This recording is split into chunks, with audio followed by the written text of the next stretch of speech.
Bonsoir à toutes et à tous, bienvenue sur LSD pour ce 15e épisode de la saison 4 déjà de Déblayage. Et ben voilà, je suis très heureux de vous retrouver après un week-end écossais où il faisait grand soleil comme chez nous ici, c'est-à-dire un soleil caché par la pluie et les nuages, et une victoire du 15 de France contestée, mais quand même importante. On va pouvoir revenir sur ce rugby régional qui nous intéresse tant, avec, une fois n'est pas coutume, l'honneur mis à quelques clubs de nos séries régionales, et on les aime. Ces clubs, c'est eux qui font vivre aussi ce rugby partout dans le territoire. Je vais vous présenter le plateau du jour en commençant par nos amis de Jarry. Comment ça va, Jean-Philippe, coach de Jarry-Champs? On m'a dit, il faut bien dire Jarry-Champs. Tout à fait. Voilà, c'est ça. Les Feniards, faut pas les oublier. Ouais. Eh oui. Eh ben, ça va plutôt bien. Après 2 victoires le dimanche, c'est toujours mieux. C'est toujours mieux. Ouais. C'est toujours mieux. On a fait à 100%. Je crois qu'on a fait venir que des équipes qui ont gagné. Il y a des week-ends où on fait venir des équipes qui gagnent pas forcément. Non, presque. On en parlera. On en reparlera. Oui, je me suis un peu gouré. Oui, d'accord, ok. Je me dis dans l'oreillette, c'est bon, c'est ok, j'ai compris. C'était pour voir si vous suiviez. Ah, tu es venu, Jean-Philippe, avec un petit jeune. C'est ça. Tu nous le présentes, Yanis en l'occurrence. Je pense qu'il va se présenter lui-même, mais c'était... En fait, on est venu avec... c'est un jeune qui représente vraiment l'identité du club, la formation, un jeune qui est à l'école de rugby dès le départ et qui a gravi les échelons. Alors Yanis, comment ça va? Donc il va se présenter. Ça va. Jeune joueur, 20 ans. C'est ça. C'est la première année senior. Attends, je crois qu'on va juste bouger un tout petit peu ton micro par là, hop, et hop, comme ça sera mieux. Et voilà. Donc 20 ans, première saison senior, deuxième? C'est ça, première année. Première année, un senior. Tu vas nous expliquer un petit peu ton jeu. Alors je m'excuse pour les échirolois, je me suis un peu mélangé les pinceaux. Du coup, ils font tous la tête basse là. Quentin Vigne, qu'on avait déjà reçu sur ce plateau. Ça va, Quentin? Ça va, merci. La forme? Ouais, après 2 défaites, nous pour le coup. Oui, je me suis un peu mélangé les pinceaux. Je m'excuse. On garde le sourire malgré tout. Ouais. Tu gardes le sourire. Tu as toujours le sourire, Quentin. Il faut. Joueur, mais également entraîneur encore. C'est ça, ouais. Tu fais les deux. Exactement. Tu me raconteras un petit peu ton parcours, on en avait déjà parlé, mais c'est assez intéressant. Tu as eu cette double casquette sur l'ensemble du parcours, c'est cool. Et tu es venu également avec Adrien. Comment ça va, Adrien? Eh ben ça va, malgré, comme l'a dit Quentin, voilà. C'est bien de répéter que je me suis gouré. Les quelques défaites, non mais on va dire qu'on n'a rien entendu. Vous remarquez que j'avais voulu dire que vous avez gagné. C'était cool, c'était sympa. On apprécie. C'est gentil. Je m'étais mis en tête que vous aviez gagné. Mais parce que voilà, on aime nos clubs, effectivement. Un plaisir de te recevoir. Merci. Adrien. Tu nous raconteras un petit peu également ton parcours et ton rôle dans cette équipe et dans les deux équipes. On verra un peu comment ça fonctionne du côté des Chirolles. Chirolles-Jarry, 2 équipes voisines. Hein. Ouais. Quasiment, il y a combien de kilomètres entre les deux? Une dizaine de kilomètres. On n'est pas bien loin. Et puis, alors, côté du Pays Voironnais, parce qu'on est encore dans le Pays Voironnais, le club de Renage-Rive. Alors attends, d'ailleurs, c'est Renage-Rive ou Rive-Renage, parce que c'est USRR. Du coup, c'est quoi la vraie signification? Rive-Renage. Ah bah alors, la dernière fois qu'Iquette, il m'a dit Renage-Rive. Moi j'aurais dit Renage-Rive. Alors c'est vrai que du coup, on sait pas, il y a le doute. Non, toi tu dis Rive. Non, c'est Renage. C'est Renage? C'est sûr? Ouais, c'est sûr. C'est écrit quoi sur le blason? Renage. Non sportive Renage. Et ben voilà, ça sera Renage-Rive. C'est clair. Renage-Rive, équipe de Fédéral 3. Yann, le coach, comment ça va? Bah écoute, bien. La forme? Tu gagnes le dimanche, en général, tu peux être que bien, donc ouais. Aujourd'hui, c'est la grande forme. Tu vas nous parler d'une saison quand même stressante. Hein. On sent que vous avez envie de faire des fins de match haletantes à Renage. Ouais, on aime bien faire taper le cœur à tout le monde. Donc... Ouais, c'est pas mal. Jérôme, également, un plaisir de te recevoir. Une première pour toi, parce que Yann, tu nous avais déjà fait l'honneur de venir. Ça va, Jérôme? Bah, ça va, merci pour l'invite, Hugo. Bah ouais, alors toi, joueur très longtemps de Renage, et puis maintenant coach. Alors, tu nous expliqueras un petit peu de la B, de la 1, comment ça fonctionne un petit peu dans ce staff? Bah là, la semaine, je donne un coup de main avec Simplice. Yann, il est plus en termes de management, regarde de mouvement général.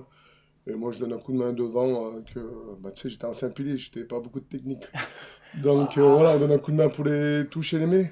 Eh ben c'est super, merci Jérôme. On évoquera bien sûr ce club et puis vos carrières respectives, messieurs. Mais vous le savez, dans Déblayage, on suit tout le rugby. Et on commence par la R3, les amis. C'est le moment de remettre mes lunettes.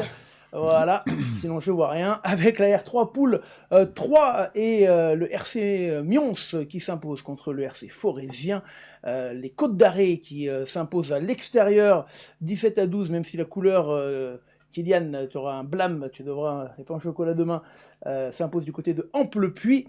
Et la victoire de Firminy également, qui a gagné à l'extérieur, avec Mions qui est premier devant le RC Forésien, la R3 poule 4 maintenant. On parle des poules de Régional 3 haute, championnat de France, puisque vous savez qu'en R3, il y a le championnat maintenant divisé en deux, Challenge de France, pour les équipes qui avaient terminé dans la deuxième partie de la première poule, et puis celles qui ont terminé dans les 4 premières, qui sont dans la poule haute, avec que des victoires à l'extérieur dans cette poule, puisque Silan quand même est allé s'imposer du côté de Cruas, là c'était une vraie perf, 26-22, d'ailleurs on a les essais des Silanais, je sais pas si j'ai même peut-être les noms des marqueurs d'essai.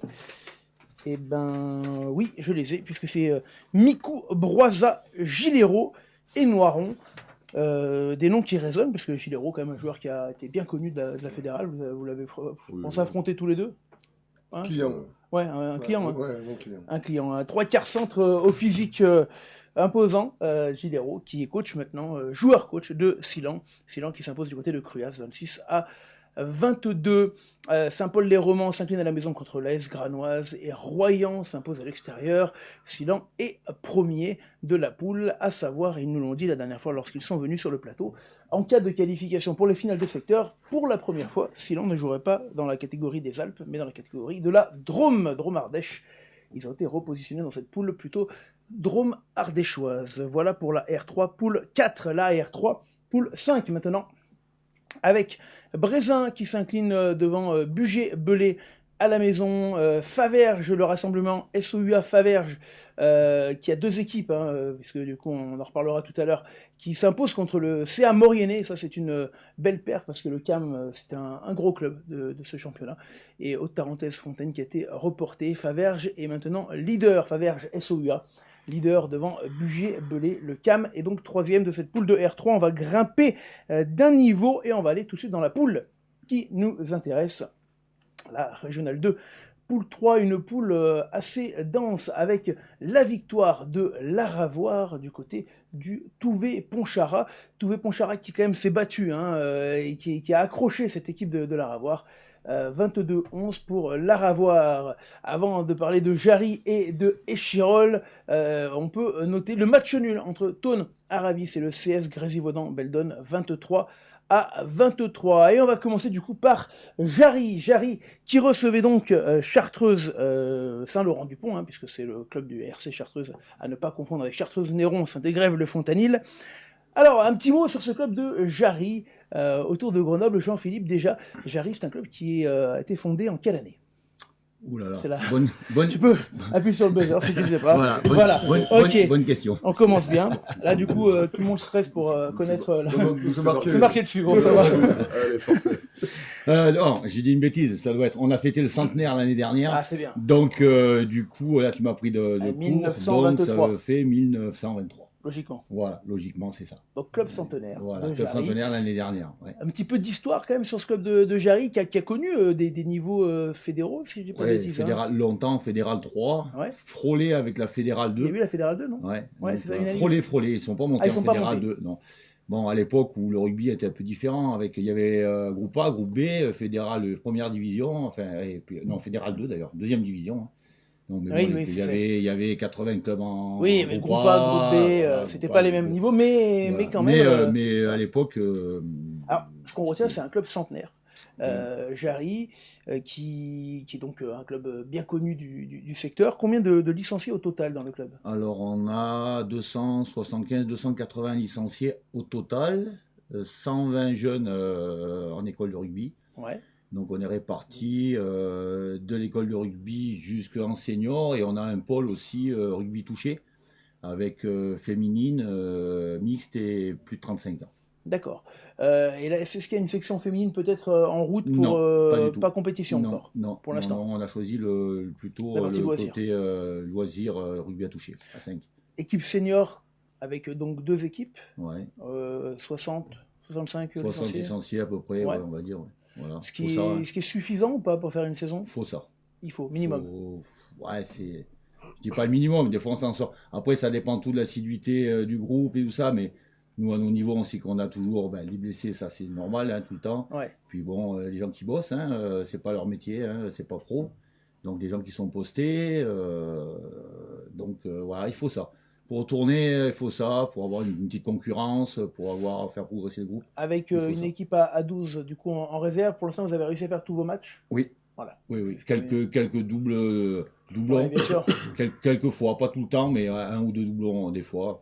Mais bon, ça se passe plutôt bien. Yanis, alors raconte-nous un petit peu, toi, déjà, c'est ton club, Jarry? Ta première licence, c'était à Jarry ou C'est pas? ça, ouais, j'ai commencé à les 4-5 ans à Jarry. T'as toujours joué à Jarry? Et j'ai suivi le chemin, ouais. Voilà, donc Jusqu'à enseignant. de U6 quasiment jusqu'à... Jusqu'à maintenant Alors, enseignant. parce que Jarry a été longtemps en nom propre sur toutes ces catégories jeunes, c'est ça, hein? Non, alors Non. ça fait à peu près 7 ans qu'on est en nom propre dans toutes les catégories. Avant, on était en c'est bon, entente, déjà. en entente avec nos amis de Visil, Ouais. qui n'étaient pas eux en entente avec Volnavé. Ouais. Et puis on avait fait une espèce de bassin avec Visil et Volnavé aussi.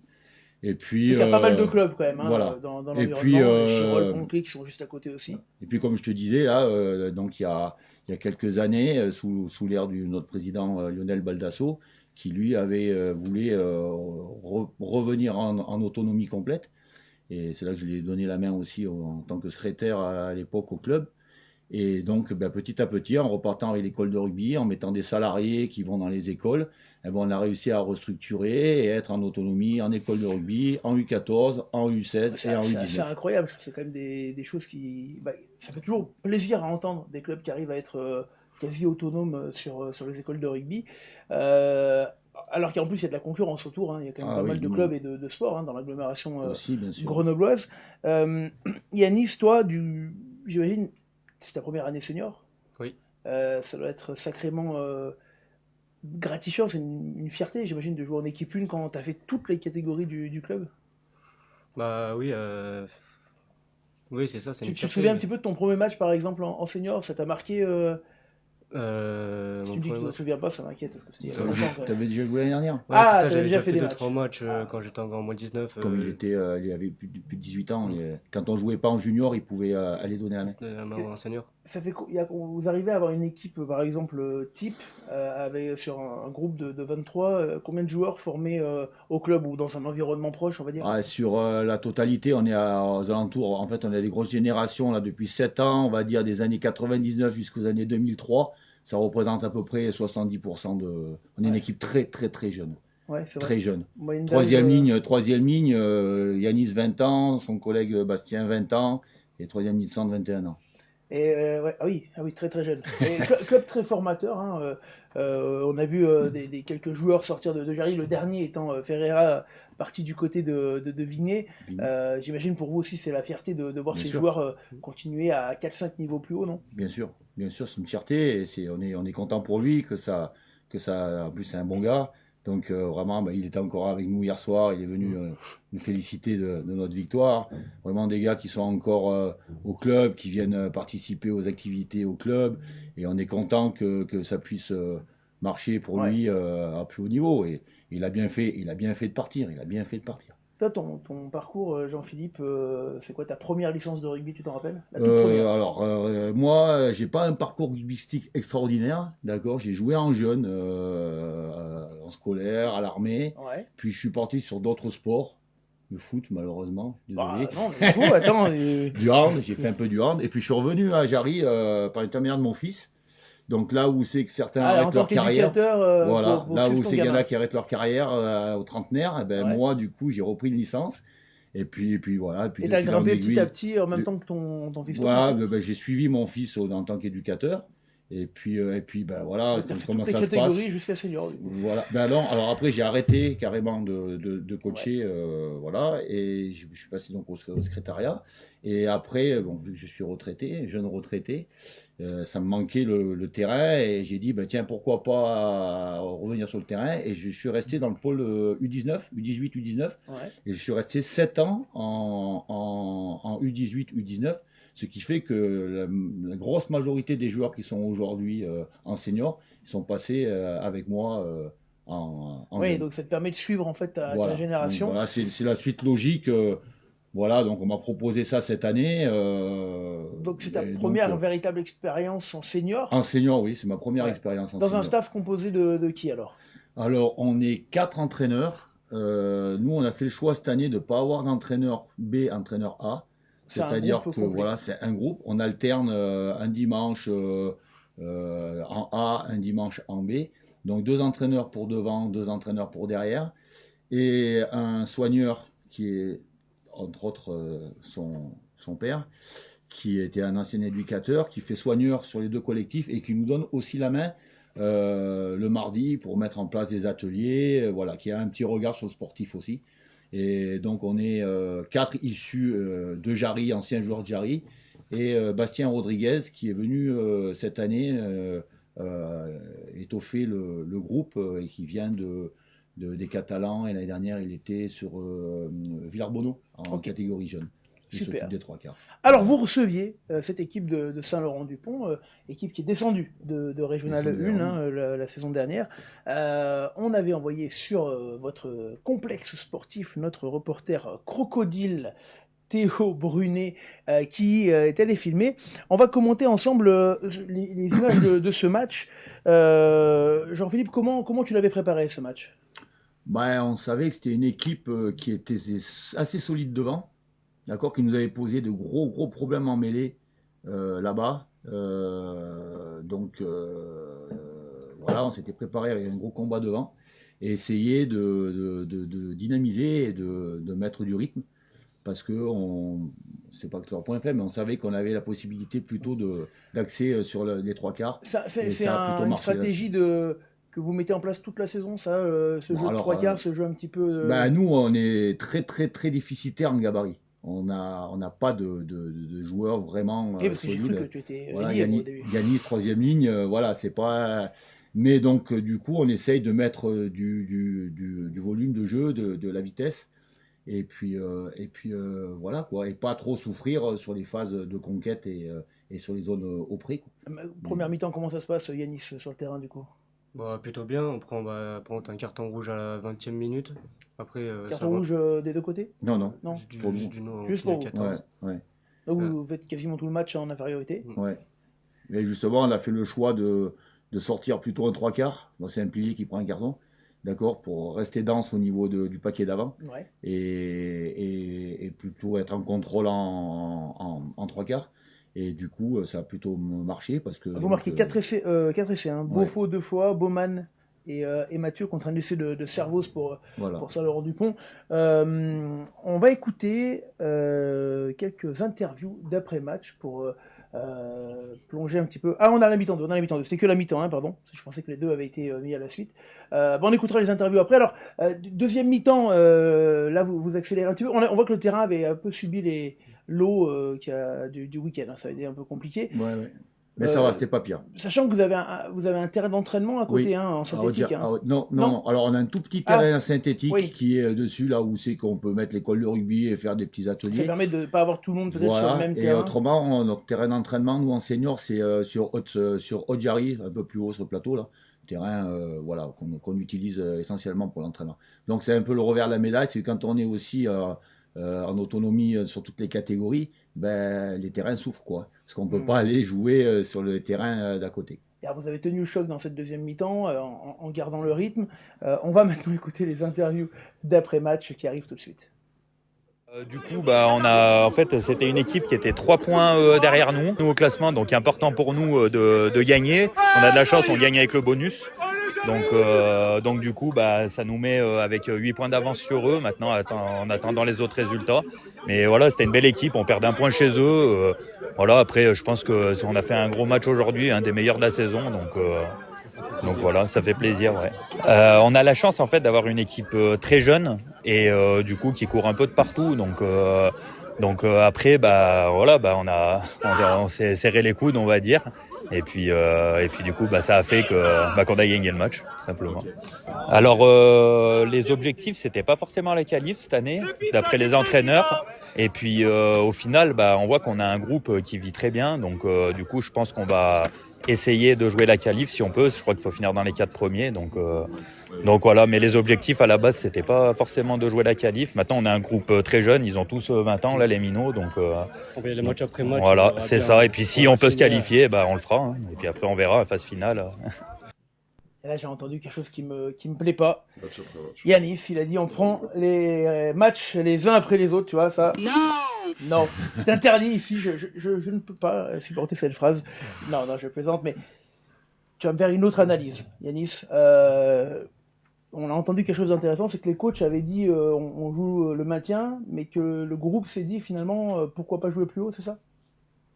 Bah oui, pourquoi pas. Enfin, on s'est pas forcément dit on veut monter, mais on s'est dit pourquoi pas aller chercher des qualifications et monter. C'est-à-dire, Jean-Philippe, que le groupe répond plus aux attentes que ce que vous pensiez finalement? Bah, après, ce qu'il y a, c'est que tu arrives, donc, bon, nouveau coach, beaucoup de jeunes, beaucoup de jeunes. Donc, tu sais pas trop, c'est les jeunes qui sortent de U19. Voilà, on a quand même monté, c'était une grosse génération cette année, 10 ou 12, Yanis. C'est ça qui sont montés. Donc, voilà, pas aguerri à ce niveau-là. Tu tombes contre des équipes, cette année, la poule est hyper dense, avec vraiment des bons joueurs. Les poules de R2 sont denses, de manière générale. Albertville, des bons joueurs. Laravoir, des bons joueurs. Annemasse, j'en parle même pas. Ils ont 4 doubles licences, 4 ou 5 doubles licences avec le Servette. Quand c'est les gars qui jouent, ça change toute l'équipe. Voilà. Donc on savait pas trop où on mettait les pieds. Donc on n'allait pas mettre un objectif en disant on va viser la qualif. Donc on a dit travaillons, soyons sérieux, assidus. Et puis on verra. Pour moi, ma philosophie, c'est que le travail paye toujours. Donc de toutes les façons, et là-dessus, on a un groupe de 25-30 joueurs qui sont tout le temps là, tout le temps présents, tout le temps. C'est-à-dire que maintenant, tout peut être positif. S'il y a une qualification, le club est... Imaginons que vous alliez au bout, qu'il y ait des demi-finales des Alpes, puis une finale des Alpes, d'ailleurs la finale du secteur Alpes qui se jouera non pas à Lesdiguières ni à Saint-Savin comme la saison dernière, mais du côté de Rumilly cette saison. D'accord. En cas imaginons que tout se passe bien et qu'il y ait une montée au bout du compte, est-ce que le club a la structure pour aller aujourd'hui jouer en R1? Oui, je pense. Oui, je pense que... Alors voilà, c'est toujours pareil. Mais c'est pas l'objectif. C'est pas l'objectif. À plus ou moins long terme, ça le sera, parce que c'est pareil, même. il faut, voilà, parce qu'on est quand même bien structuré, on a du monde, ils ont une belle génération, ils vont s'aguerrir petit à petit au fil des années. Donc voilà, mais si cette année ça le fait, on prend, hein, on prendra, et puis on verra bien. Moi, je pense que alors pas aller titiller les équipes comme le MOL ou Anne-Sylvieux ou voir nos amis de Visil-Volnavé qui, je pense, sont un cran au-dessus. Mais le milieu de tableau de la R1, c'est un objectif à moyen terme. Avec nous, la poule de cette année, je pense que l'écart est pas si gros que ça. Merci Jean-Philippe. On va remettre les résultats, s'il vous plaît, de cette Régionale 2 pour aborder le match suivant. Avec, effectivement, c'était pas une victoire, je m'excuse encore une fois, mais un match important contre le rassemblement Ugine-Albertville-Faverges. Mon cher Quentin, avant d'aborder ce match, un petit mot quand même sur ce club échirolois. Du coup, tu as la date de fondation? Tu as révisé en attendant? 1971. Voilà, donc un club un peu plus récent, Ouais. une histoire un peu plus récente, ce qui n'a pas empêché ce club également d'avoir un passé en fédéral. Oui, exactement, au Fédéral 3, par 2 fois, il me semble, Ouais. dans le passé. Il n'y a pas si longtemps, c'était quand la dernière fois, il y a Alors là, 15... Je dirais 2007, 2008. Ouais, tu vois, j'avais une dizaine, 10-15 ans. ouais, tu vois. j'aurais dit pareil, par là. j'aurais dit la même chose. Donc voilà, on n'est pas resté très longtemps là-bas, malheureusement. Mais on a quand même un beau palmarès et on a eu des années difficiles, là, ces 7-8 dernières années, il me semble. Donc, Difficile, donc alors, voilà, difficile en termes de résultats, mais également peut-être aussi en termes d'effectifs ou pas? Où le club a toujours... Alors, ça a commencé par les résultats et Ouais. les conséquences, ça a été l'effectif du coup. Sur les 5 dernières années, là, quand je suis monté en senior, on tournait à 30 licenciés, il me semble. Ah oui. Donc, Ce qui est très, très voilà. peu, Et du coup, sur 5 années, jusqu'à cette année, on était 30-35 licenciés, quoi, par année. Et cette année, du coup, alors déjà le club, en global, combien de licenciés? En global, il me semble qu'on est à 200 licenciés. D'accord. Avec 125 jeunes et 75, école de rugby 125 et 75. Avec du coup nom propre ou c'est en lien? Comment ça marche? Alors, Chez il les me semble jeunes. qu'en moins de 14, on est en alliance, il me semble, je sais plus avec qui, mais il me semble qu'on est en D'accord. alliance. En moins de 16, moins de 19, on est en alliance avec le rassemblement GUC SMH. D'accord. Voilà. Et du coup, on n'est pas en nom propre, malheureusement.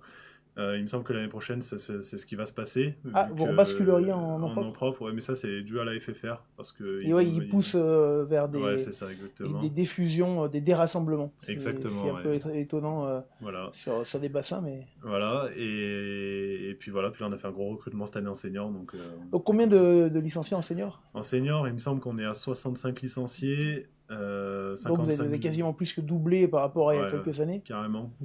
Et c'est quoi? C'est les anciens qui sont revenus, des jeunes qui sont montés? Comment... Beaucoup d'anciens qui sont revenus, des jeunes qui sont montés, on en a eu 5, donc c'est pas ça qui a fait la différence, mais ils sont présents et ils mettent beaucoup d'investissement.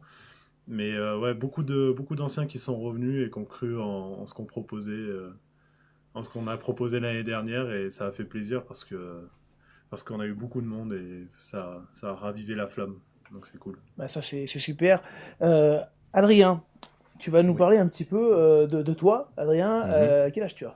Ben, moi j'ai 25 ans. 25 ans. Et puis j'ai commencé le rugby à 7 ans. J'ai fait 15 ans au GUC. Donc d'abord, première licence au C'est GUC. ça, première licence au GUC, 15 ans sans s'arrêter au GUC.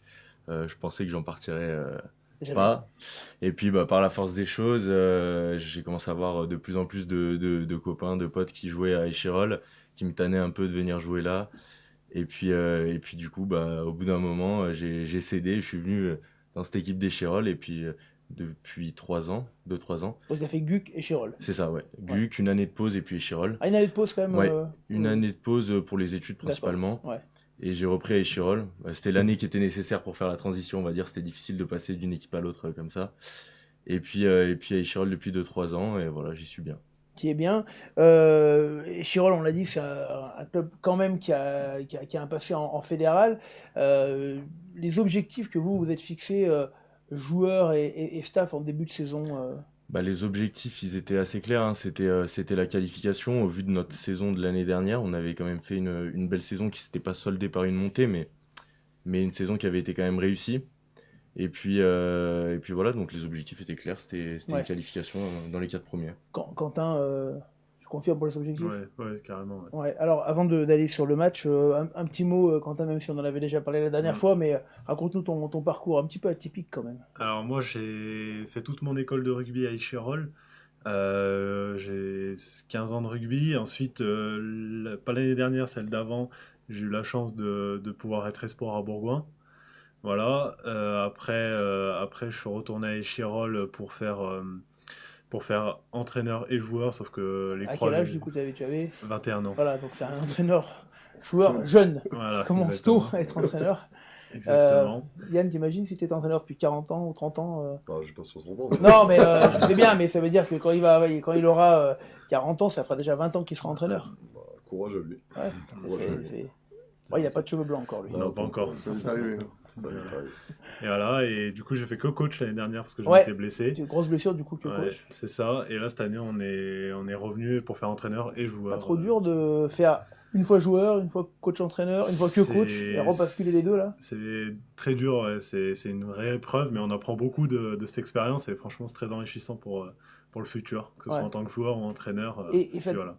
Même en étant encore jeune, t'as pas envie de te reconcentrer uniquement sur le jeu, des fois? Si, Ouais. et c'est d'ailleurs ce qui va se passer l'année prochaine. Là, tu vois, comme ça, tu vas vraiment tout tenter, alors. Ouais, je vais arrêter d'être entraîneur et joueur dans la même équipe, je vais entraîner une autre équipe, et je vais me concentrer sur le job de joueur. Pour être plus...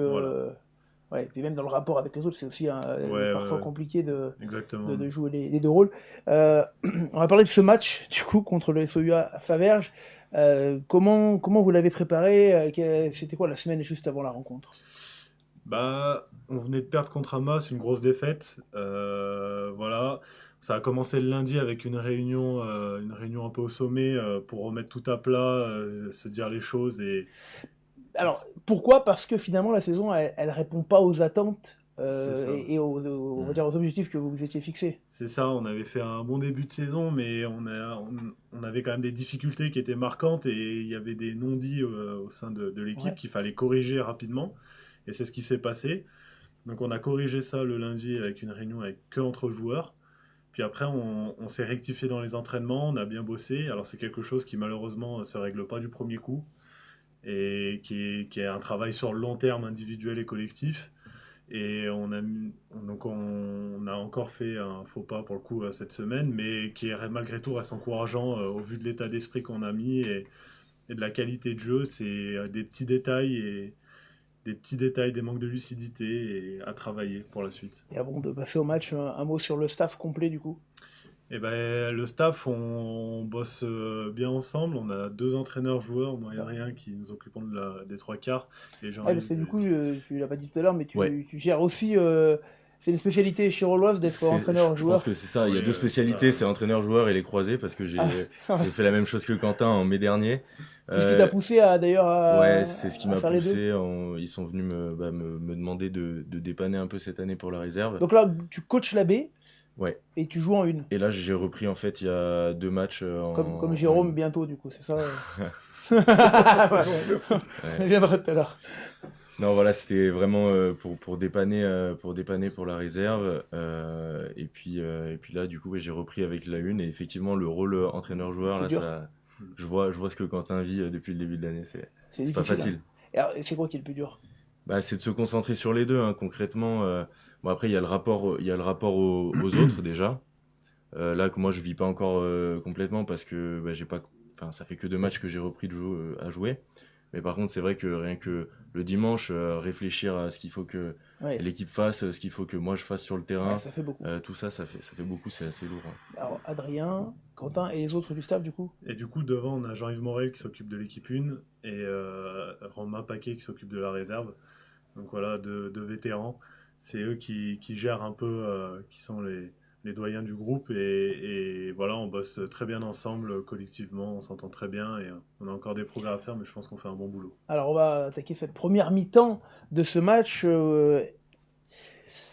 Explique-nous, du coup, le début de la rencontre, Quentin, comment ça s'est passé? On voit quand même très rapidement un essai encaissé qui... Explique-nous un petit peu ce début de match. Et bah, on a un début de match où on est très agressif les 15 premières minutes, où on joue bien, on a la main sur le ballon. Par contre, on n'arrive pas à scorer, ça c'est un gros problème. On marque un essai à un moment de 90 mètres, il me Ouais. semble. Voilà, donc ça fait plaisir. Mais le problème, c'est qu'après cet essai-là, pendant facilement 25-30 minutes, on n'arrive plus à mettre la main sur le ballon, on enchaîne les fautes. Et du coup, quand on n'a pas la main sur le ballon, bah, c'est compliqué de gagner un match et de marquer des points. Donc on peut s'en prendre qu'à nous parce qu'on a fait beaucoup de fautes et je pense qu'il faut corriger ces fautes-là en première mi-temps. Malgré, je pense, un jeu quand même bien productif de notre part. Comment tu l'as senti, toi, le groupe et l'équipe sur ce match? Parce qu'effectivement, le score s'est envolé, mais qu'est-ce qui a manqué? Alors, ce qui a manqué, je sais pas, par contre, en tout cas, pour faire une comparaison avec le match de la semaine dernière contre Annemasse où le score est lourd aussi, je pense qu'il y a vraiment pas de comparaison sur l'état d'esprit du groupe. Là, moi, j'ai eu l'impression que même si il y a eu des moments compliqués, du début à la fin, on s'est soutenu, on a mis de l'engagement. Donc, il y a franchement aucune comparaison possible. Donc, la petite réunion du lundi a bien servi. C'est-à-dire que finalement, sur voilà, la façon de jouer, l'état d'esprit, le contenu même, vous êtes plus satisfait que la semaine précédente? Ouais, complètement.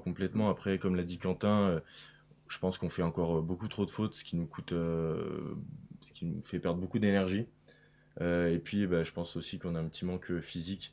Eugène Albertville nous ont mis une bonne intensité Ouais, c'est une belle dans le équipe jeu. aussi, hein. Ouais, une très belle Ouais. équipe. Ils nous ont mis une bonne intensité qu'on n'a pas su tenir et malgré des belles actions hein, qu'on a fait, voilà, tout le match, c'était compliqué. Et Jean-Philippe, tu le disais tout à l'heure, mais c'est vrai qu'elle est très dense, cette poule de R2. Très très dense, ouais, encore Ça, y a- mathématiquement, je pense que les Chirolles et les Chartreuses sont encore dans le coup. Après, c'est vrai qu'en ayant perdu à la maison, ça nous permet d'avoir une petite bouffée d'oxygène par rapport à ces 2 équipes-là. Donc on était allé gagner à Échirolles il y a 3-4 semaines. Et malgré ça, ça reste serré. Et là, aujourd'hui, sans manquer de respect ni à Échirolles ni à Chartreuse, qui n'ont pas vraiment leur destin entre leurs mains, ça va se jouer les trois dernières places avec 4 équipes. Ça sera la Ravoir, Chartreux, La Bah, Ravoire, Villarbonneau, Eugène Albertville et nous. On va regarder tout à l'heure le classement, mais avant d'en arriver là, tiens, j'en profite parce que tu as un passé guciste et on a un joueur qui a longtemps joué au GUC et qui était parti à ISO et qui a arrêté sa carrière du coup en cours de saison. C'est Damien Juncker qui était capitaine de ISO. Et ben on le salue, Damien, parce que voilà, il a arrêté après une belle carrière de joueur. Je sais pas si tu avais joué avec lui. Non, parce que lui, je crois que c'était plus Saint-Martin-d'Air. Ah, c'était plus Saint-Martin-d'Air, tu as raison. Oui, À c'était l'époque, plus il y avait Il pas était de- passé pas chez nous d'assemblée. aussi. Il était passé Oui, et 2-3 d'ailleurs, saisons à Jarry il y a il avait fait une Jarry. dizaine d'années. Ouais. Voilà, donc on embrasse Damien. Et bien sûr, sur ce match, vous avez marqué 3 essais par Lang, Comte et Quentin. Combien d'essais cette année? T'en as marqué quelques-uns quand même. Hein. Là, je suis à 12, là. Enfin, Pas mal quand même. en- Il les compte, hein. Non, mais, 12, ouais, je l'ai contré moi aussi. non, mais voilà, c'est grâce au collectif et à tout ce qu'on a mis en place. Essentiellement, c'est rare quand je marque individuellement. Donc Ouais, voilà. mais bon, 12 essais, c'est quand même pas mal. Canton par 2 fois, Mollier, Negro et Goudard. Alors, c'est pas le même que chez vous. Là, c'est son vrai nom, Negro, qui a joué, qui a marqué. Je connais un Negro à Renage, Renage, qui a évidemment, joué mais aussi. c'est son surnom pour le coup. Exactement. Donc, voilà. Oui, bah, donc victoire 45-15. C'est vrai que ça fait difficile de le dire comme ça. On va regarder le classement. Non, on va écouter les interviews. Parce qu'on a quand même le coach du SOUA à Faverges qui nous a donné son analyse du match. On l'écoute. Donc aujourd'hui, voilà, on était venu ici avec des prétentions. On avait aussi un esprit un peu revanchard quand même. On avait perdu à la maison contre cette équipe des Chirolles qui nous avait mis à mal. Aujourd'hui, on est tombé sur une équipe avec, comme on l'attendait, de la densité physique, de la vitesse au départ, voilà.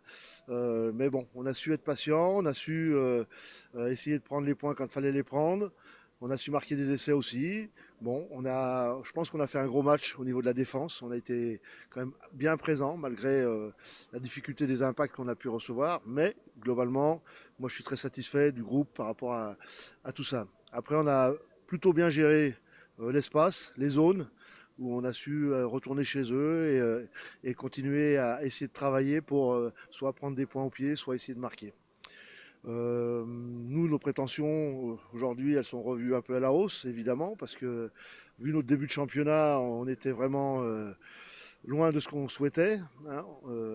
Avant Noël, on n'était pas si bien que ça, et puis bah, quelques retours de blessures, un nouveau déclic, et derrière, bah, on arrive à enchaîner des matchs, à se retrouver deuxième de poule, et aujourd'hui, voilà, notre prétention, elle est la qualif, évidemment. Après, advienne ce qu'advienne, mais en tout cas, aujourd'hui, notre prétention, elle est là.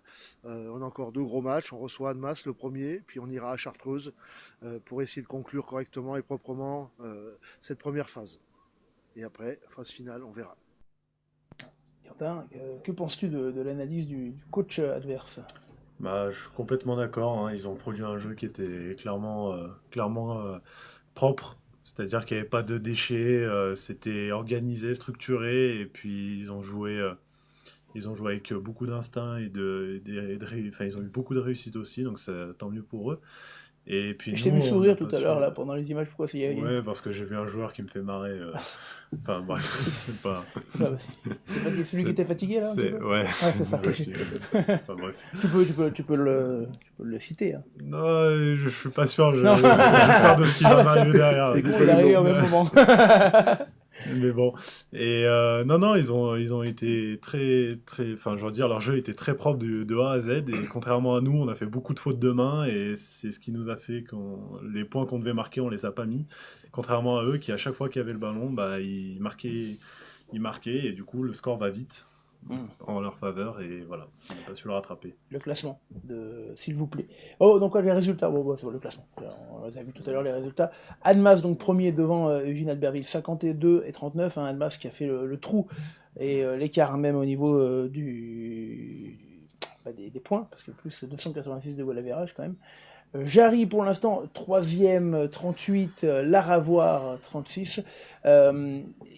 Je profite de vous montrer Laravoir 4e pour montrer que le Touvé Pontcharra, qui est dernier, qui est en grande difficulté cette année, c'était quand même bien battu. Là, ils se sont accrochés vraiment contre Laravoir. Et quand une équipe perd beaucoup de matchs dans l'année, même avec des gros scores, bah voilà, ils lâchent rien, ils arrivent à aligner quand même le plus souvent une équipe, et puis comme on l'a vu sur ce match, à se battre. J'espère pour eux une victoire au moins avant la fin de l'année pour pouvoir savourer un petit peu au niveau des bénévoles et d'un groupe. C'est toujours compliqué de perdre toute l'année. Et Chirol, du coup, effectivement, 31 points devant Saint-Laurent-du-Pont, 30. Tonaravis, 26. Alors, vous avez un match en retard. C'est contre qui, Adrien? C'est pas qu'on a match de retard, c'est qu'on était exempt.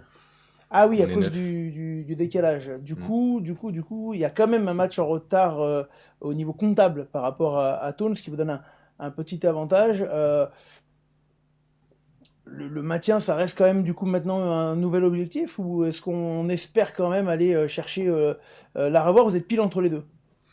Non, là, notre objectif, alors certes, il est revu par rapport au début d'année, hein. Clairement, on n'est plus dans les clous.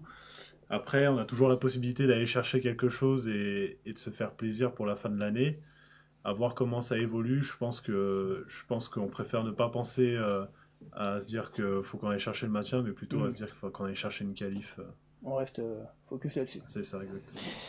Et j'en profite pour passer le message d'Alexandre et Quentin à Jérôme. Mais Jérôme, il sourit, mais vous ne le voyez pas parce qu'il n'est pas à la caméra quand pile poil. Mais je l'ai vu plein de fois sourire. C'est juste qu'on n'a pas mis pile le moment à la caméra sur toi. C'est Quentin Meunier qui avait besoin de ton sourire. Alors, est-ce qu'on peut montrer Jérôme sourire, s'il vous plaît? Voilà, Quentin, tu vois. Ce qu'elle me dit ma femme, je souris jamais. Voilà, bah, c'est pas vrai, moi, t'as plutôt pas mal souri. Ah, mais oui, genre. Et mauvaise langue, Quentin, mauvaise langue. Voilà pour la régionale 2, poule 3. Bon, juste un petit mot, je suis obligé. Vous êtes quand même... Attends, avant de passer à la poule 4, s'il te plaît, Kylian. Et Chirol, Jarry, on l'a dit, c'est pas loin. Si tu peux remettre le classement, s'il te plaît. Géographiquement, c'est pas loin. On entend parler beaucoup, alors là, le GUC et Saint-Martin-d'Air qui se sont mis ensemble, hein, je m'excuse encore Damien parce que je t'ai glissé de l'autre côté du maillot. On a vu Volnavé et Visil, deux clubs antagonistes historiquement, se mettre ensemble, et pour le coup ça marche plutôt bien depuis l'an dernier. On sait qu'il y a une difficulté pour les clubs de façon générale sur le nombre de licenciés, peut-être pas forcément chez vous. Est-ce qu'à un moment donné, dans l'agglo grenobloise de ce côté-là, il y a des projets ou pas de se rassembler ou pas du tout, hein. J'ai pas forcément d'avis, mais Jean-Philippe, toi, c'est quoi ta position Pour là-dessus? l'instant, nous, c'est pas de l'actualité parce que la philosophie du club aujourd'hui, c'était justement d'essayer de revenir en autonomie pour garder cette identité. Comme je te disais avant l'émission, on a aussi un rôle social à jouer, c'est-à-dire que les villages de Jarry et de Champs, le rugby est très présent dans toutes les animations, donc c'est aussi la vie du village qui est importante aussi. Alors après, voilà, c'est savoir après, comme tu disais, aujourd'hui on se met en rassemblement, quand on peut pas faire autrement. Et du coup c'est subi et c'est pas bien préparé et ça marche pas super bien. Après il y a deux choses qu'il faut se poser la question. Ça marche très bien en Savoie, ça marche très bien dans le Lyonnais. Alors Savoie, tu parles du Bar. Oui, Lyonnais, on a l'exemple de Villeurbanne. voilà. Qu'est-ce qu'on donne? Est-ce qu'on donne la possibilité à nos joueurs d'aller évoluer plus haut au sein d'une structure, une entité qui est à côté de son club formateur? Oui, parce que typiquement, là, un joueur qui a pour le coup des qualités, il est obligé de sortir de l'agglomération, oui, même si c'est sain, commence à être intéressant en Fédéral 3. Vous avez l'exemple de Ferreira qui est parti à Vinay, vous avez qui est parti à la Bièvre, Hugo Joffre qui est parti à la Bièvre en Fédéral 2. C'est vrai que ça manque ce club de Fédéral 2, Fédéral 1 dans cette agglomération grenobloise, Quentin. Ouais, c'est évident, hein. On a besoin d'un club qui pousse un peu tout le monde et qui va envoyer tous les clubs de l'agglomération à monter plus haut. C'est un peu dommage que le club le plus proche en Fédéral 2 soit à 1 heure de route à peu près. Ouais, mais alors, comment on explique qu'il y ait pas mal de clubs, parce qu'on en voit, hein, il y a beaucoup de clubs dans cette agglomération, du coup quand même pas mal de licenciés. Comment on explique qu'on n'arrive pas à aller avoir ce club en dessous du FCG dans l'agglomération grenobloise, comme on peut avoir autour du Loup, Saint-Priest, qui est en haut de la fête 2, Mézieux-Rieux, qui sont au milieu en haut de la fête 2, Villeurbanne, qui est en haut de la Nationale 2, carrément, Vienne, qui est à 20 minutes de Lyon. Et là, on n'y arrive pas. Comment on analyse ça? Je pense qu'aujourd'hui, plutôt que de chercher à faire monter un club, on cherche plus à rejoindre le club qui est déjà en haut pour aller développer son jeu plutôt que chercher à monter le club. C'est-à-dire que peut-être qu'on est plus dans cette optique-là aujourd'hui qu'avant, où on cherchait plus à jouer avec les copains Et si on est tous bons, bah, tant mieux, le club montera. Je pense que c'est mon analyse qui me fait dire ça. Mais toi, par exemple, tu serais prêt un jour avec Échirol à se dire on va se mettre avec les voisins, ou tu préfères, et attention, et encore une fois, il n'y a pas de jugement, et je pense qu'il n'y a pas de mauvaise ou de bonne solution, mais est-ce que Échirol, c'est un club qui restera Échirol tout le temps, ou c'est un club qui pourra peut-être un jour aller avec Pont-de-Clé, qui est quand même juste à côté aussi? Je pense qu'aujourd'hui, nous, bah, forcément, notre objectif, c'est de rester indépendant et de monter en étant indépendant. Après, si on doit faire une collaboration, je pense qu'elle sera faite. Il me semble, après avoir parlé avec plusieurs dirigeants, potentiellement la collaboration la plus intéressante, alors après, je ne sais pas si eux sont d'accord, mais ce sera avec Jarry. Et ben voilà, on est là. Mais je pense Chez les jeunes, peut-être déjà aussi. chez les jeunes, pour commencer, pourquoi pas dans un premier temps, et voir après comment ça évolue. Mais je pense que voilà, ce serait la collaboration la plus intéressante, si jamais ça devient compliqué. C'est vrai qu'on a toujours eu plutôt de bons rapports entre. Il n'y a pas cette animosité qui J'ai peut des y avoir. joueurs Des d'Échirol fois. qui me disent là, Pont-de-Clé hors de question. Donc, Mais je non, mais citerai c'est pas vrai qu'on a Victor toujours eu de Charpentier. bons, Ah ben, je l'ai cité. bons rapports, de bons matchs. Voilà, il y a quelques joueurs qui sont passés d'un club à l'autre. Et donc voilà, on s'entend plutôt bien, même si sur le terrain, c'est toujours un peu la guerre, c'est normal. Mais on s'entend plutôt bien. Ouais. C'est, Ouais. voilà. Et les couleurs qui se ressemblent en plus. On Aussi. pourrait faire un maillot pas trop, ça fait pas trop gagner du compliqué. temps. Allez, on bascule à l'autre poule, messieurs, de Régional 2, qui est également très très très dense. Et là, on a eu un super match entre Chartreuse, Néron, Saint-Égrève-le-Fontanil et Sucieux. Sucieux qui s'incline, on les avait reçus la semaine dernière avec Christophe Grange, Yannick Lucas qui était là sur le plateau. Et Saint-Égrève qui fait une très très belle saison, qui est pour l'instant leader de son championnat. Encore une équipe de l'agglomération grenobloise dans cette R2 qui est vraiment dense.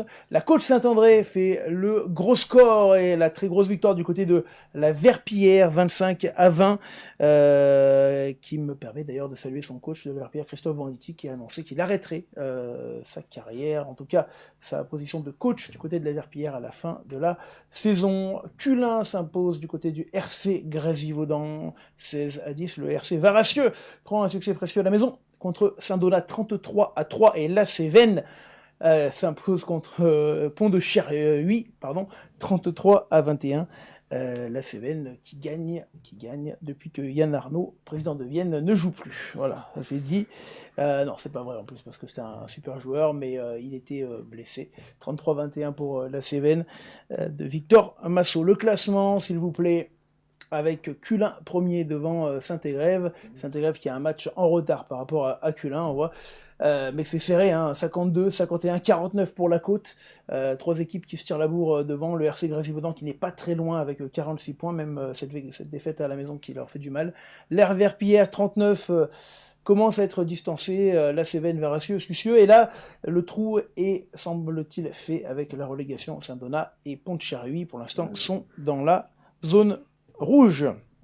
On bascule à la régionale 1, s'il vous plaît, avec la Motte qui s'impose contre Iso. Un petit mot sur Iso, on en a déjà parlé plusieurs fois, mais il y a eu 3 staffs cette année. C'est le 3e staff qui est en route avec Damien Gérier et Mickaël Sénéclose et Alain Jean Grasso, voilà, pour être complet. Iso qui s'était imposé lors de la dernière journée, qui avait peut-être libéré un petit espoir et qui malheureusement chute à la Motte. Mais attention, la Motte, très très belle équipe de cette poule 3 de Régional 1. Volnavé-Visil fait le gros score, 50-13, et confirme qu'il faudra compter sur eux. Tout comme la saison dernière, du côté de Thonon, on s'impose contre le rassemblement GUC Saint-Martin-d'Air, 23-18. Le rassemblement qui va quand même mieux depuis quelques mois, avec un début de championnat compliqué, puis 2 matchs reportés pour le MAUL et le RC VMT. Au niveau du classement de la R1, poule 3, Volnavé-Visil, premier, 57 points devant Annecy-le-Vieux, 55. C'est la même chose que l'an dernier, mais dans le désordre. Les deux clubs qui d'ailleurs s'étaient retrouvés en finale des Alpes à Saint-Savin. La Motte, le MAUL, juste derrière. Le trou est fait avec Lamure, 34, et Thonon, 24. Là, il y a vraiment des distances qui sont prises. Derrière, mettez encore un espoir de revenir sur Vif-Monestier. Pour Iso, même si mathématiquement tout n'est pas terminé, il faudra un miracle, c'est-à-dire compter sur 3 victoires en 3 matchs et espérer notamment du RCVMT par exemple 4 défaites. Ça semble en tout cas très compromis. Iso qui devrait faire donc la double bascule, faites 3, R1 R de la saison prochaine. Voilà pour la R1, poule 3, la R1, poule 4 avec Rhône 15 face à Privas. Privas, c'est même chose que Iso. Privas qui descend de Fédéral 3 et qui probablement, même plus que probablement, très certainement va rejoindre la Régionale 2, donc double descente pour Privas. Tullin fait la très très très belle perf en allant s'imposer 11-10 du côté de Rodia. On recevait Fred Joval la semaine dernière chez nous. La Voulte s'impose contre Erieux 51-19, Emeux contre l'Uram 46-5 et l'Ovalie 15 contre Canton de Marsanne à Canton de Marsanne 23-22. Un petit mot sur Tullin. Pour le coup, c'est le club avec qui vous êtes en entente chez le jeune, hein, c'est ça Ouais, on entend Fur et Morge, et c'est plutôt une belle saison qu'ils sont en train de faire, et ils ont construit, et des fois il y a des clubs qui descendent, qui ont besoin de redescendre pour construire un nouveau projet, c'est vraiment plaisant pour eux, ça me fait plaisir pour eux qui... Ouais, ils vivent plutôt bien eux, enfin cette descente, Ouais, là, bien, ils ont réussi à rebondir. Ils ont vachement bien travaillé, parce que la saison dernière, en ayant une saison compliquée, ils sont restés mobilisés, parce que, comme Fred disait, ils étaient quand même toujours 40 ou 45 aux entraînements. Et c'est vrai que c'est quand même dur quand tu perds des matchs de rester mobilisé. Ils ont su le faire. Ils ont travaillé. Et félicitations pour ce qu'ils sont en train de faire. Voilà, à la fin de la première partie de l'émission sur ce rugby régional. On passe à la deuxième partie. On va attaquer par les filles avec les... Oui, qu'est-ce que j'ai oublié ? Le classement, pardon, effectivement, merci. Rodia, premier devant Tullin, mais Tullin qui a un match en retard dans ce championnat. Emeux, la Voulte, j'ai oublié le classement. L'Ovalie 15, Uram, Erieux, Rhône 15, et je vous l'ai dit, Privas, qui est quand même distancé, il leur faudrait, comme ils ont un petit miracle pour pouvoir s'en sortir, et Canton de Marsanne qui est dernier de ce championnat. La suite, cette fois avec les féminines. Donc deuxième partie de l'émission, on fait les féminines fédérales 1, poule 3, les Cox du GUC s'inclinent à la maison 17-12 contre le SO Chambéry et sont troisième du classement. Et en fédérale 1, poule 3 féminine également, c'est le CSBJ qui s'impose dans le petit derby contre les Violettes Bressanne, le CSBJ qui dans ce championnat est cinquième. Voilà pour la féminine Fed 1, poule 3. L'élite 1 avec le FCG qui n'a pas réussi à ramener la victoire du côté du stade toulousain. 35-13, Toulouse qui est donc leader du championnat devant Blagnac, les Amazones 3e. Et d'ailleurs, dimanche, nous serons du côté du stade de Lesdiguières pour diffuser le choc. Blagnac qui se déplace du côté des Amazones, le 3e contre le 2e en élite féminine. Pardon, excusez-moi. Je vais arriver, ça sera à suivre dimanche sur LSD. Je vais boire un petit coup, juste le temps de passer à la fédérale 3, poule 4. Voilà, je vais pas y arriver. C'est parti. Fédéral 3, poule 4, avec, on peut noter, la victoire de Viria contre Bellegarde, 20-15. Viria qui nous avait fait vibrer l'an dernier avec son magnifique titre de Ligora en R1, qui a fait un super parcours en championnat. Belleville s'incline 21-16 à l'extérieur, comme le Pays de Gex qui était forfait du côté de Monceau. Le classement de ce championnat, Belleville second, Bellegarde 4e, Viria est 6e, et Pays de Gex est avant-dernier de ce championnat. Faucigny est pour l'instant sauvé 8e. Fédéral 3, poule 5, excusez-moi, j'ai un chat dans la gorge, avec la victoire, et alors celle-ci elle est extrêmement importante, de Givors. Givors qui se reprend complètement dans ce championnat depuis 3-4 journées, et qui commence à aligner les victoires contre l'Asmida, qui à l'inverse marque le pas, 13-12 pour Givors. Ampuis fait le gros coup du côté de Tarare, 18-10 dans la course au maintien. Aix-les-Bains, lui entérine quasiment sa qualification, s'imposant contre le CUC, Clermont Université Club 15-7. Le match qu'il ne fallait pas manquer, c'était le derby Saint-Jean-de-Bournay contre Saint-Savin. Excusez-moi. Et on a les images de la victoire et du seul essai de Fouad pour les joueurs de Saint-Jean-de-Bournay. Saint-Jean-de-Bournay qui fait une saison remarquable, peut-être la meilleure saison de l'histoire du club, tout simplement. Beaurepaire n'a pas pu se déplacer du côté de Rhône Sportif, le match étant reporté. On va voir tout de suite le classement, s'il vous plaît, de cette poule, avec Aix-les-Bains, premier, 46 points, Saint-Jean-de-Bournay, deuxième, 43, Beaurepaire, 39, un match en retard, Clermont, 32, Saint-Savin, 31. On rappelle, Jérôme et Yann, c'est les 4 premiers qui se qualifient, et les 2 meilleurs 5e. C'est ça. Pardon, mais a priori, il y a des poules où les 5e ont un peu plus de points. Hein. Je ne sais Oui, pas c'est si tu as ça. regardé un petit peu. Ouais, on regarde un petit peu. Hein. Ouais, pour l'instant, c'est compliqué dans ces deux poules-là. Je crois qu'on est un peu loin du compte, c'est ça Non, on n'est pas si mal placé. C'est pas si mal placé. C'est quoi les 5e? Ils sont à combien à peu près? Ils sont à 30-35. Ouais, d'accord, une victoire d'écart, Ouais, donc c'est encore jouable. C'est jouable. C'est encore jouable. Donc les deux meilleurs 5e de toutes les poules sont qualifiés et rejoindront les 4e pour le match de barrage. Ampuy 27, Asmida 26, Givors 23 qui sort de la zone de relégation, Tarare 23, et là on voit une densité dans cette fin de tableau, puisqu'entre Tarare 9e et Ampuy 27 6e, tout peut se passer encore, rôle sportif étant un petit peu à la traîne avec simplement 6 unités au compteur. On va passer à la poule rhonageoise, puisque ça nous intéresse aujourd'hui, en parlant déjà du match entre Pont-de-Clé et Châteauneuf-Saint-Marcel. On le sait, Pont-de-Clé qui est en grande difficulté, l'AB ayant été forfait général, mais Pont-de-Clé qui se bat et qui arrive pour l'instant à ne pas être forfait en équipe 1, malgré la saison très compliquée, et qui, malgré les résultats qui ne vont pas dans le sens des Pontois, on notera quand même que Pont-de-Clé marque à chaque match 2, 3, 4, 5 essais, avec des joueurs qui jouent. Vous les avez joués, Jérôme? Ouais, on les a joués. En première mi-temps, on a galéré chez nous. Et après, on a mis un peu Ouais, les choses dans l'ordre en deuxième mi-temps. c'est une équipe qui reste Mais joueuse. c'est joueuse, c'est jeune. Ouais. Ils lâchent rien. Franchement, parce Voilà. que c'est Le- compliqué. Nous, on a connu ça une année. Et on veut que ça reparte pour eux l'année prochaine, mais ils lâchent Ouais. rien. Il lâche rien, le club de Pierre-Emery, qui est un club formateur également au Pont-de-Clé. Quentin, je suis obligé de te poser la question, Jean-Philippe aussi, c'est un club qui est très proche, hein, et qui est en grande difficulté. Quel regard vous portez sur ces clubs de Fédéral 3 comme Pont-de-Clé qui n'y arrivent pas? Tiens, Jean-Philippe, pour commencer.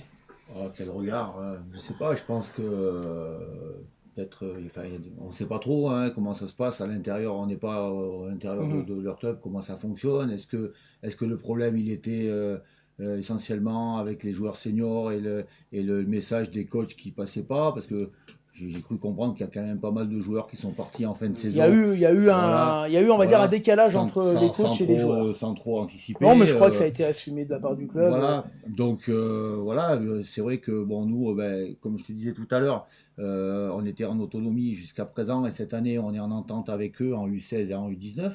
Donc on les côtoie un petit peu plus, et bon, voilà, donc on se serre un peu les coudes, hein, voilà, comme on disait.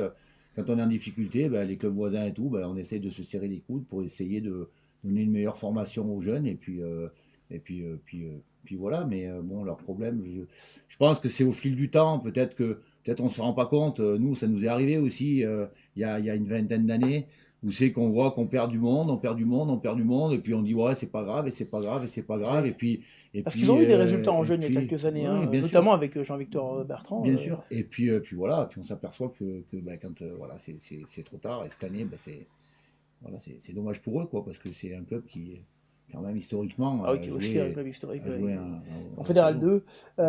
Quentin, même si j'ai bien compris que c'était pas l'amour fou entre Chirol et Pont-de-Clé, toi, ta position? Non, pas du tout, mais c'est pas ça. Mais oui, je comprends leur situation. On a été dans la même l'année dernière. Alors nous, on a eu beaucoup de chance parce qu'on a su faire des résultats. Mais oui, leur combativité au fil de la saison est assez remarquable. Réussir à marquer des points, à être pas si loin que ça finalement d'équipes qui ont des gros effectifs, c'est assez impressionnant, et respect à eux sur leur parcours aujourd'hui, malgré toutes les difficultés qu'ils peuvent avoir, et il y a moyen qu'ils rebondissent l'année prochaine. C'est bon, tu parles comme un président, tu pourrais être président, entraîneur, joueur, on est pas mal. C'est bien. C'est bien, il est fort. On revient à cette Fédéral 3, s'il vous plaît, avec Sevenol. Il faut en parler de ce club, match reporté contre Tournon. Ça a son importance, puisque Sevenol, tout comme dans l'autre poule en fin de tableau, je ne sais plus Givors qui s'était repris, Sevenol s'est repris un petit peu dans ce championnat, et ça a densifié la fin de tableau, vous le verrez tout à l'heure sur le classement. Montélimar, on a les images de la victoire montilienne contre Romans, avec 2 essais. Non, on n'a pas. Si, on a. Non, j'ai pas les marqueurs d'essai. Ils sont là. Avec un essai de Métrope pour Montélimar et un essai de Maléval pour Romans. Yann, quand même, dans cette poule, on va signaler, tu as 2 clubs qui descendent de Fédéral 2. C'est pas fréquent, et là c'est quand même 2 énormes morceaux. Hein. Bah, normalement, le maximum, c'est toujours un club qui doit descendre de Fédéral 2. Bon, bah, cette année, bah, il y en a 2 qui descendent, bah, forcément, bah, ils jouent les premiers rôles, hein. On n'est pas dans la même cour du tout. Hein.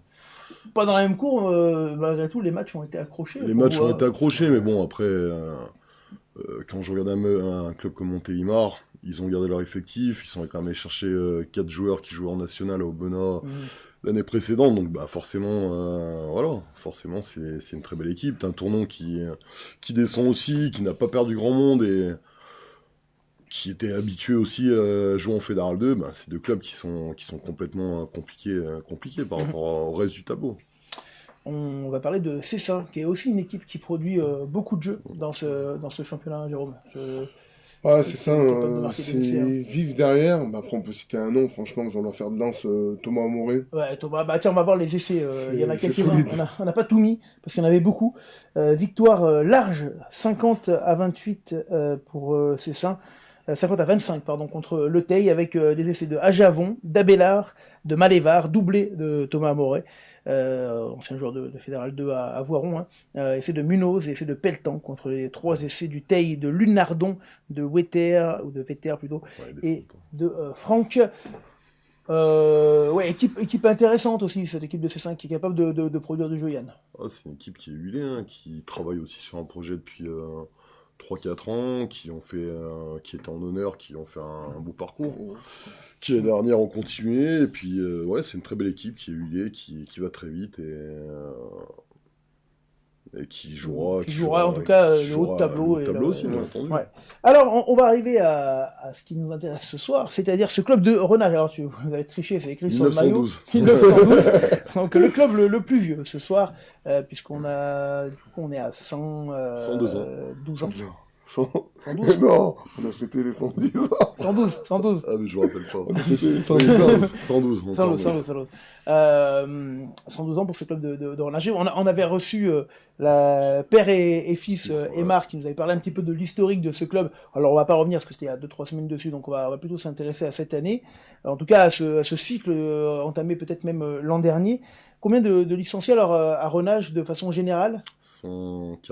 140, avec un club, du coup, en équipe de jeunes qui fait partie du rassemblement Fur-et-Manche.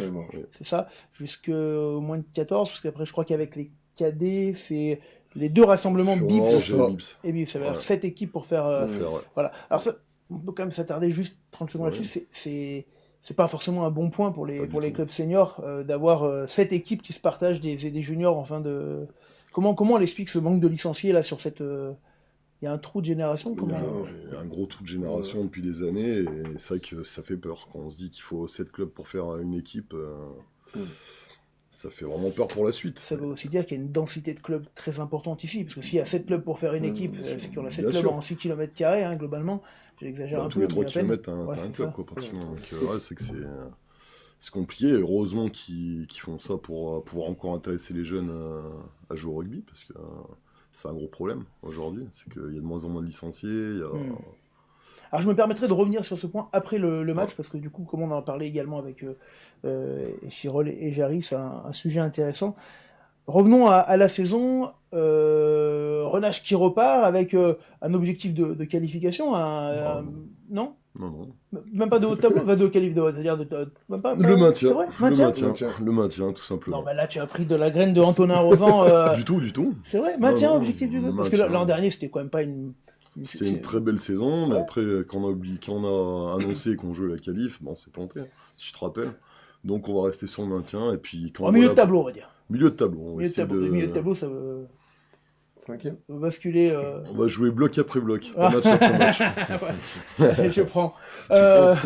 Donc on va dire objectif maintien officiellement. On a quand même un groupe, notamment de joueurs expérimentés, de gars qui ont connu ce niveau de la Fête 3, quelques même mecs qui ont joué en Fête 2. Aussi, on a des joueurs quand même d'expérience qui peuvent nous montrer une équipe capable d'aller chercher en tout cas la qualif, Jérôme, même si c'est pas l'objectif, on sent qu'il y a quand même cette capacité d'y aller, puisque on l'a dit tout à l'heure, cette saison vous avez accroché tout le monde, c'est-à-dire que quand vous avez perdu, ça n'a jamais été sur des larges défaites. C'est clair, on a vu qu'on accrochait un peu tout le monde. À Renage contre Montélimar, on perd à la fin, sur une pénalité à la fin. Pénalité, ouais, c'est ça. On accroche tournant, on loupe la dernière touche, notre balle de match. Après. On accroche son nom, on perd 27-3 au bout d'une demi-heure. Ouais. Ouais. Mais bon, après, on a le sursaut pour revenir. Et bon. Après, ouais, comme tu as dit, après, la poule est vachement dense. C'est vachement dense, c'est équipé, c'est vraiment pas mal. Même une équipe comme Saint-Marcel-les-Valences, c'est solide, c'est rugueux. Il y a vraiment une belle poule. Ouais, poule hyper dense. Alors, on a dit, c'est vrai que cette année, ça fait des scores très serrés.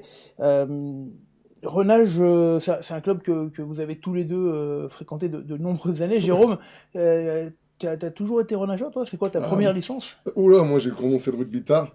À quel âge alors? À 25 ans. Ah oui, ouais, c'est vrai, vraiment tard. Il a loupé une carrière au foot. Il a oublié T'étais de au le foot? dire. Ouais, j'étais au foot, ouais, j'ai compris que. Arrive À Renage. à Renage. Ah oui, parce qu'il n'y a plus de club maintenant. Il n'y a plus de club. Avec des assorts, on l'appelle. 10 mètres d'enjeu à chaque fois. Ouais, après, j'ai compris que c'était pas Il y a bon. pas mal de joueurs dans ce club, hein, Ouais, on pense à oui. et, évidemment, mais du coup, c'est vrai que t'es passé du foot au rugby. Ouais, en fait, le club de Renage allait mal. Puis avec Yann, je fréquentais souvent un débit de boisson. Et le gérant, il a repris le club. Donc il m'a demandé si je pouvais lui donner un coup de main. Le gérant du débit de boisson. Je sais pas si on n'a pas une photo d'archive. Est-ce qu'on peut envoyer les photos d'archives Non, c'est pas. Alors, c'est pas celle-là, parce que là, c'est Jérôme Déneigeur. Je crois qu'on a. Voilà, ça c'est Jérôme Jeune. Avec Max Suarez pour les avec finales Max du FCG. Suarez, qui est pas le gérant de boisson. Ah là, elle est là, celle-là qu'on cherchait là. Voilà. T'es à droite, hein, Jérôme. Hein. Toi, Ouais, j'étais un peu plus verte. c'est ça, voilà. On avait quelques photos d'archives, on était obligé de les sortir. Ouais, c'est joli. Gentil. Ouais, c'est bon, on peut l'enlever, mais si on salue évidemment la fratrie Suarez qu'on adore. Ouais. Donc du coup, ils t'ont traîné. Ouais, après Willy, il a repris le truc. Bah, au début, on va dire que j'étais juste pour faire plus l'effectif. Parce que pour tout te dire, je jouais à l'aile. Moi, j'avais 20 kilos de moins. Ouais. J'étais Soledé qui courait pas vite, quoi. Ah, il va casse les épaulettes aussi. Ouais. Ça, puis après, ils ont compris qu'il fallait mettre devant. Puis après, qu'il y a 2-3 kilos en plus, même une vingtaine. Ouais. Un peu de muscu, on a commencé à croquer pilier. Après, il y a Nicolas Cuny qui est venu. Franchement, il nous a bien pris en main. Il m'a fait monter. Puis voilà, après ça. Et après, t'as jamais arrêté. Ouais, que pilier droit de 25 à 40 ans. De 25 à 40 ans. 15 Et alors, ans. cette année, t'as ta licence ou pas? Non. non. Pour de vrai ou pas? Non, crois j'ai pas une ma seconde. licence. Pendant un moment. Je crois pas. Tu l'as vraiment pas? Non. J'ai ma licence. Là, j'ai juste ma licence. T'as le droit de buzzer entraîneur. si tu veux pas répondre. Non, ouais, après, pour le moment, on était un peu, Ouais. T'as hésité. un peu en souffrance. Ouais. Et j'ai hésité, et après, non, c'est pas fait. Ça a été difficile d'arrêter de jouer Ah ouais. parce que quand on joue jusqu'à 40 ans, c'est que quand même on a envie Ah ouais. on n'a pas envie d'arrêter. Hein. Je pense à d'autres joueurs comme David Alves et autres Voilà, qui sont bah. passés par un âge qui ont dû attendre 63 ans pour arrêter de jouer. Mais Non, mais tu vois, franchement. je t'embrasse, David. Ah, moi aussi, je l'embrasse, il est en déplacement, je l'embrasse aussi. Non, mais tu vois, plus, moi je kiffais, tu vois, comme ils disent les anciens, des fois, tu vois les reportages, les bruits des crampons dans les vestiaires. Moi, les derbies, la semaine, Ouais. j'étais affolé, tu jouais contre Iso. Bon, malheureusement, Ah oui, oui, je les finissais pas tout le temps, les derbies, mais tu vois que les deux villages ils entendent que ça. Non, c'était bien, franchement. Après, c'est clair, vraiment, c'est vraiment compliqué. c'était difficile ce Ouais. passage. Donc t'es rentré dans le staff maintenant. Ouais, bah, au début, j'étais resté, tu vois, dirigeant, donc il en faut. Ah oui, d'ailleurs, Renage qui a réussi à renouveler des dirigeants avec des jeunes dirigeants, ce qui est souvent quand même un problème dans les clubs quand il y a personne qui veut reprendre. Ça, c'est un vrai problème souvent dans les clubs. Ouais, Et on peut quand même féliciter Benoît Barbier qui a qui fait un fait gros un boulot. gros boulot. Et puis pareil, à la fin de sa carrière, lui, de joueur, il passé a embrayé président. sur la partie présidence. Quoi. Et il fait un sacré boulot. Puis après, franchement, en plus, en président pour rameuter tout le monde, il a fait le job. Et là, en dirigeant, tu vois, encore hier, ils nous ont mis la table. Hein. On est arrivé, tout préparé, mis les protections. On a mangé au stade. Et c'était une poignée. Et franchement, je leur tire mon chapeau parce que c'était bénévole. Et ils font le job. Ils mettent dans le confort tout le temps. Ils mettent dans le Ouais, confort. tout le Alors Yann, toi, t'as pas fait que Renage, hein, t'en as fait Non, d'autres des clubs, ouais, je j'ai crois. fait un peu d'autres clubs. Ouais. Ah, vas-y. J'ai commencé à Renage. T'as commencé. Première licence à Renage. J'ai fait mon école de rugby. Quel âge J'ai commencé pendant 6 ans, 7 ans. Parce que je voulais faire une carrière de foot comme Jérôme.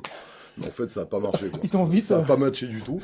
Et du coup, ouais, j'ai commencé à Renage vers 7 ans. J'ai joué jusqu'en 95, donc j'avais 14 ans, je crois. Ensuite, il n'y avait plus d'équipe cadet. Il n'y avait plus d'équipe cadet. Il y Ouais, a eu un donc problème à déjà, ce moment-là. Donc après, j'ai rejoint le club d'à côté, ISO, Ouais.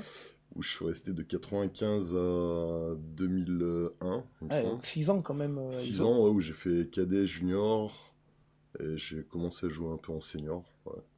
Ensuite, en 2001, je suis parti à Bourgoin, Bon, hein. en désespoir. En désespoir. Avec Lies, Chamely. Ouais, Lies qui C'était la était- période où tu as Ouais, croisé on était, Lies. on Ah, était déjà ensemble. ISO peut-être. Non, non, Non, non, non, non, c'est pas c'était du tout. après. On s'est rejoint là-bas en fait. On s'est rejoint. Ok. Ouais. Du On coup- salue d'ailleurs Lies, Ouais, qu'on salue. qui Et- coiffe toute l'équipe de Renage. Ouais, pratiquement. Et du coup, un an à Bourgoin, un an et demi. Et ensuite, voilà, je vais faire comme tout le monde, hein, je me suis blessé. Non, c'est pas vrai. Non, j'ai arrêté à Bourgoin, ensuite je suis parti sur. Tu t'es arrêté en espoir du coup. Ouais, en espoir. Et c'était qui à l'époque les coachs des espoirs, tu te rappelles? Alors, c'était Michel Julien et Eric. J'ai mangé son nom, je suis désolé. Et Pardon si on regarde. du coup, il n'y a pas eu la bascule avec le niveau élite. Est-ce que c'est toi qui arrivais pas à la faire, ou est-ce que tu n'as pas eu la chance qu'il fallait à ce Non, moment-là? je pense que c'est pas de la chance, c'est que je me suis pas donné les moyens, on va dire, pour y arriver. Hmm. Voilà, tout simplement. D'accord. Après, faut pas... Donc après, tu es reparti sur des clubs Après, je suis locaux. parti à Givors. Ah, t'as fait Givors? Ouais, Ça, j'ai je fait savais pas Givors aussi. Et ensuite, j'ai fait une demi-saison là-bas. Je me suis blessé. Et ensuite, je suis retourné à ISO, rejoindre les copains, parce que Ouais. bon, c'est un club qui me tient aussi à cœur, hein, où j'ai Bien sûr. passé des super bons moments. Et d'ISO, j'ai fait encore, j'ai dû refaire 3-4 ans. Et ensuite, je suis revenu à Renage, finir la boucle hein, à Renage. Et puis après, je me suis blessé. J'ai arrêté assez tôt quand même. ça. Ouais. J'ai arrêté, je devais avoir 32 ans. Donc ça fait déjà pas mal de temps. Blessure. Et, parce que je suis fragile. Hein, faut pas...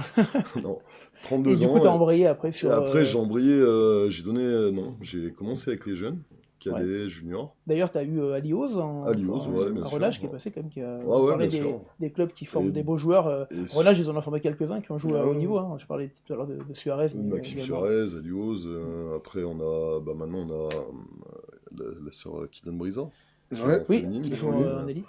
Ouais, donc ça fait plaisir. Et donc oui, alors j'ai fait les cadets juniors, après j'ai bloqué un petit peu, mais je suis toujours resté au contact du club. Après en 2007, je crois. Non, L'année de champion des Alpes, ouais, La première. 2006-2007, 2006-2007, ouais. avec Valérie. Ouais, avec Valérie, voilà. Et Mehdi El Ali. On va pas l'oublier. 2017. 2017, Ouais, pardon, ouais, oui, c'est pardon, 2017, j'ai ouais, loupé je suis un en train de épisode. me dire, il y a- Non, non, Il y a 2017, un trou de- 2017. Ouais. 2017 où, voilà, on a coaché avec... C'est pas bon, le calcul mental. Non, on a des problèmes de C'est date. pas bon du tout, hein. Donc 2017, ce titre champion Des des Alpes, Alpes honneur ouais. contre Saint-Marcelin à l'époque, Exactement, sous la ouais. pluie, je me Sous rappelle. la pluie, ouais, c'est c'était d'hier. un super moment, des super bons souvenirs. Puis après, ouais, d'ailleurs, une belle épopée en Une belle épopée en derrière F3, avec, puis on se rappelle de avec ce match à Valérie. Metz. Hein. Ah ouais. Hein, Jérôme, ça te match à rappelle Metz. des mauvais souvenirs Ouais. à tout le monde.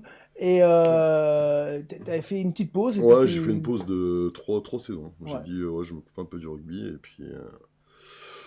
puis après, voilà, ça manque tout le temps. Donc, je suis revenu aux sources. Et puis là, c'est la 3e saison que je suis revenu. Et, voilà, c'est compliqué de quitter ce club. Alors, tu as parlé d'ISO tout à l'heure, on peut en dire un tout petit mot, parce que c'est vrai que on l'a vu, ils sont en grande difficulté cette saison, double descente, même si c'est pas fait mathématiquement. Déjà d'une, ça fait jamais plaisir qu'un club soit en difficulté, et de deux, surtout un club de village dans lequel toi tu as joué. Je pense que vous préfériez les avoir en fait 3 et jouer les derbies chaque année. Totalement, Ah oui. totalement. Après, ce qu'il y a de plus beau, c'est les derbies, bien sûr. Bien Et sûr. puis, bon, après, c'est quand même un club qui compte pour moi aussi. Hein, faut pas... Mhm. Et c'est vrai que quand je vois la descente, ça me fait de la peine, pour ce club. Ça me fait chier pour Ouais. ce club. Et bon, il reste 3 matchs. Rien n'est perdu, comme on dit, on sait jamais, mais, Compliqué. Faudra un mais miracle. ça sera un miracle. Mais bon, après, Après, j'espère qu'ils repartiront de l'avant et c'est ça le plus important. alors on va se concentrer sur Renage. Vous receviez Bassin de Crussol. Bassin de Crussol, une équipe avec quelques joueurs hyper intéressants. Hein, quand je dis Ouais. hyper intéressants, en tout cas qui ont connu le haut niveau. Je pense notamment à Mathieu Cambert-Abero. Et c'est pas le seul d'ailleurs, il y en a quelques-uns, Jérôme. Hein. Ouais, Mathieu Cambert-Abero, Romaric Fort, Romain t'as Collier. lui, Collier, Romain Collier. franchement solide. Quand tu vois hier, Équipe de France, c'est Sylvain, lui quand qui lançait en touche. Hein. Ouais. Coup de pied, un coup de pompe de 50 mètres. Ouais, Ouais. c'était une Belle équipe.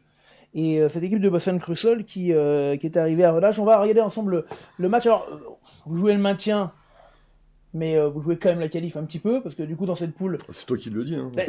Oui, mais non, c'est pas moi, c'est les chiffres, parce que dans cette poule, tu peux jouer le maintien ou la qualif d'une victoire à C'est l'autre. exactement ça. Donc, pour l'instant, il faut penser au maintien. Voilà. Pour l'instant, il faut penser au maintien. Mais tu as raison de le dire, parce que c'est tellement serré que 2 victoires, t'es 3ème, 2 défaites, t'es avant-dernier. Mathématiquement, le 9e, il peut encore se qualifier, et le 3e, il peut encore descendre. Plus tu vas te rapprocher du maintien, plus tu vas te rapprocher de la qualif. Alors, vous attaquez ce match avec une chaude ambiance, hein, parce que déjà, je crois que l'équipe B s'était inclinée d'1 point, Jérôme.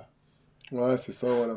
À la fin, on reprend l'avantage à la 80e minute, puis on négocie mal le truc à la fin, et on prend une pénalité, on perd un point. Et là, ce match en équipe 1, pareil, qui est très serré, on l'a dit, avec une très belle équipe. Là, on voit vraiment très physique de Bassan-Crussol. Vous marquez 3 essais par Herrero, Gloda et Marquez, 3 essais pour Bassan-Crussol, Grosu, Herrero et Rousseau. Et, ils ont Herrero aussi, hein. Ouais, ils en ont un aussi, ouais.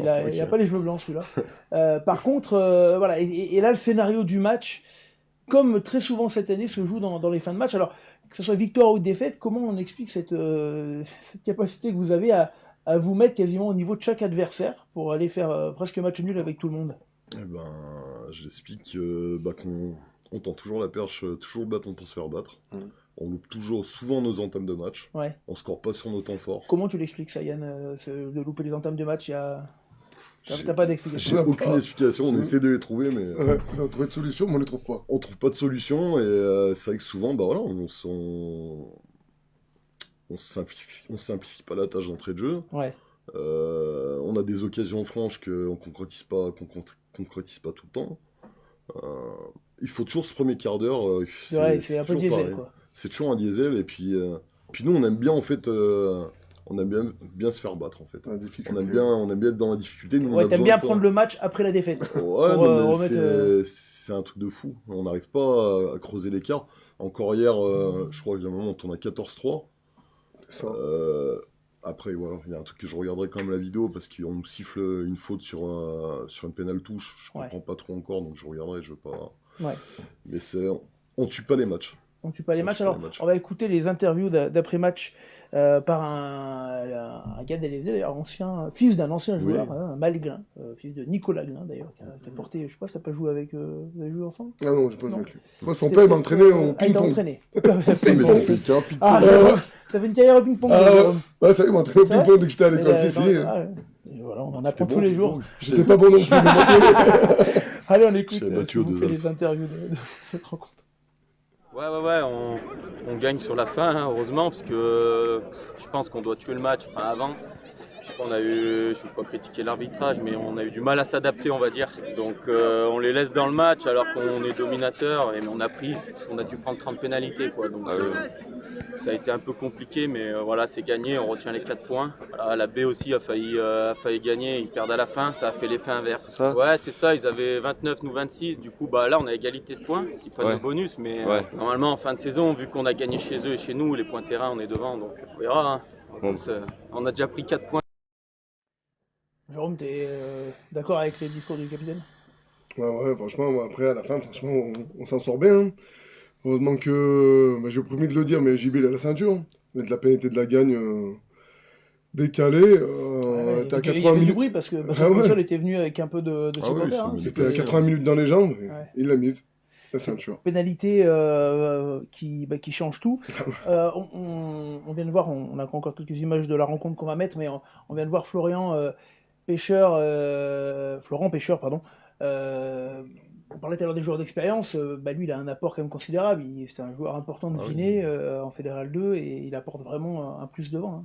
Oui, et puis en plus, d'autant plus que c'est un renage aussi fourni à renage. Oui, dont la famille est quand même ancestralement renageoise. Totalement, donc après c'est vrai qu'il nous apporte quand même de la sérénité sur beaucoup de choses, et puis c'est un bon capitaine, il prend son rôle vraiment à cœur, et l'exemplaire de tous les dimanches, sur l'état d'esprit, sur la mentalité, un peu comme tous nos joueurs. Nous, comme je dis, on a cette force-là, on a cette mentalité, le cœur, on l'aura tout le temps et on se battra tout le temps jusqu'à la 80, jusqu'à 85e, on ira jusqu'à 85e. Et on embrasse également un très jeune joueur de cet effectif, Simplice Nganou, qui vient d'arriver et qui débute le rugby. Évidemment, on plaisante, Simplice qui a on peut en parler parce qu'il a fait une carrière incroyable. Simplice, il a 46 ans. Et il joue encore et franchement il a un physique incroyable, hein. Bah, elle est dans les salles de sport tous les jours aussi, ça aide, hein, on va dire. Ça aide. Quand on fait tous les Après, jours, on n'a qu'à y aller, on n'y va pas. Nous, on n'y va pas, nous, ça se voit. Moi, Nous, ça se voit qu'on n'y va pas. Mais oui, après 46 ans, Ouais. bah, c'est sûr, et puis c'est sûr qu'il a une belle carrière derrière lui. Et puis un état d'esprit de gagneur. Oui, un bon état d'esprit, qui fait du bien aussi aux jeunes, qui envoie une bonne image aux jeunes. Voilà pour ce qu'on pouvait dire de la Fédérale 3. On va regarder les résultats, s'il vous plaît, de la poule. On parlait tout à l'heure du classement, on va l'attaquer par le haut. Montélimar, Tournon, tu l'as dit tout à l'heure, Yann, les deux relégués, premier, deuxième, avec un match en retard, qui termineront, on ne sait pas dans quel ordre, mais premier et deuxième, Ouais, très probablement. Châteauneuf-Saint-Marcel, troisième. Cessin, qui remonte quatrième, avec un match en retard, 31. Le Teil, 30. Renage, 30. Besson-Crussol, 30. Derrière Romans 27, c'est-à-dire 3 unités de moins seulement, et je vous parlais de ce fameux Cévenol avec 12 matchs, donc un match en retard et 23 points. Alors, vous êtes quand même plus proche de la qualification, hein, c'est la zone bleue que de la zone rouge. Alors du coup, on avance sur les objectifs, on va dire, Yann. Ouais. Mais cette poule, elle est incroyable parce que deux bons résultats, ça peut te projeter vers cette 4e place, hein, peut-être même la 3e, et deux mauvais résultats peut vraiment faire sentir le roussi pour la fin de championnat. C'est quoi? C'est le retour du RC Cévenol là, qui a changé un peu la donne? Non, moi je dirais que le match qui nous a vraiment fait rebasculer dans le bon truc, c'est Crussol au match Ouais. aller. Parce qu'on part sur une mauvaise dynamique, hein, le premier bloc, 3 matchs, 3 défaites. Voilà, on était sur une mauvaise spirale. Crussol, on gagne le match avant, on fait un match parfait à l'extérieur, et puis de là on part sur une bonne dynamique, on range des points depuis ce match-là, quoi. On n'a pas, même Ouais. si on prend des défensifs, on fait jamais de voyage à vide. Est-ce que vous gagnez d'un point là-bas? Non? Ou À Bassin? Non, Non, on gagne 20-16. 22-16. 22-16. 22-16, on gagne là-bas. Ouais, donc 2 victoires contre Bassin-Crussol, c'est qui en tout cas voilà, le classement il est extrêmement tendu. Et Cévenol, leur match en retard c'est C'est C'est un maintenant, tournant. ils reçoivent un tournoi. ah ouais, donc c'est un match compliqué Et quand ce même. sera le 31 mars, non? Ouais. Putain, bah, c'est un ça match reste. compliqué. Voilà pour la Fédérale 3, poule 6. On va grimper d'un niveau Fédéral 2, poule 1 avec la victoire de Mézieux qui se reprend complètement dans ce championnat. Vous le verrez tout à l'heure au classement 39-12. Nantua dans le choc de tête qui s'impose au Grand Dol. Le 15 de la Dombe à Saint-Claude en grande difficulté. Rieux contre Andrézieux. Saint-Priest contre le Creusot et Pontarlier contre le Puy. Le classement de la fête 2, poule 1 avec Nantua. Premier 59 devant Saint-Priest, 48. J'ai annoncé le Grand Dol, mais ils sont un peu redescendus dans le classement. Excusez-moi, même beaucoup redescendus. Je me suis un peu mélangé les pinceaux. Le 15 de la Dombe, 3e. Le Creusot, 4e. Mézieux qui donc retourne un petit peu dans cette zone bleue avec 38 points. Derrière, Andrézieux, 29 points. Et Saint-Claude sont en grande difficulté. Saint-Claude, c'est pas forcément un bon souvenir pour les Renageois, hein. On se rappelle d'un match de phase finale là-bas compliqué. C'était quoi il y a Il y a 7-8 ans, 7-8 ans déjà. pardon. Ouais, Saint-Claude qui pourrait peut-être redescendre en Fédéral 3 l'année prochaine et peut-être recroiser Renage, à moins que Renage monte, parce que du coup, même en jouant le maintien, c'est tout ce est qu'on possible. joue, ouais, bah, je vais Voilà. monter, ouais. On enchaîne s'il vous plaît avec l'autre poule de Fédéral 2, et là on a pas mal d'images dans cette poule extrêmement importante. Et on va commencer avec les images de Montmélian, qui continue son championnat incroyable, les Montmélianais, qui s'impose contre Voiron. On dira un petit mot sur Voiron tout à l'heure, il y a des choses à dire, mais Montmélian qui s'impose 30-3, deuxième saison quasi parfaite pour les Montmélianais, qui marqueront par Marini 2 fois, qui fait une saison extraordinaire, Marini à l'arrière, C'est l'arrière. Hogg également, qui marque pour Montmélian. Et Voiron qui rentre bredouille de ce déplacement. Alors, très sincèrement, c'est pas là où il fallait espérer chercher une victoire pour les Voironnais, mais Voiron qui est en difficulté. Et on a pris cette semaine le retour de Philippe Bonegro à Voiron, celui qui les avait fait remonter en Fédéral 2, qui est revenu dans le staff dans un rôle mi-manager, mi-coach. En tout cas, on annonce quand même Voilà, beaucoup de chambardements dans cette équipe de Voiron qui a un gros trou là depuis 3-4 matchs. Ils ont perdu contre Saint-Marcelin qui était dernier, contre Véor qui était avant-dernier. Et il faut absolument se reprendre du côté du Sauve, qui reste quand même dans cette première partie du championnat, on le verra tout à l'heure. Le CARF s'impose dans un match très important pour eux, ou le maintien ou la qualif, on le verra tout à l'heure, contre la Bièvre, 19-14, parce que dans cette poule aussi, tout est remis en question, car derrière ça bouge. Aubagne s'impose contre Monaco et fait un très beau coup contre Monaco, 35-31, et la Tour du Pin, qui avait commencé avec grande difficulté, mais en s'accrochant tout le temps, parce qu'ils avaient pris la bagatelle de 10 points de pénalité sur 12 matchs.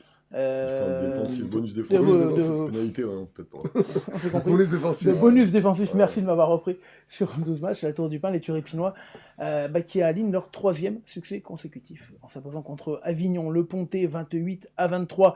On a les images, on peut les envoyer, s'il vous plaît, de la Tour du Pin quand même. Voilà, les images. Non, c'est Vinet, ça.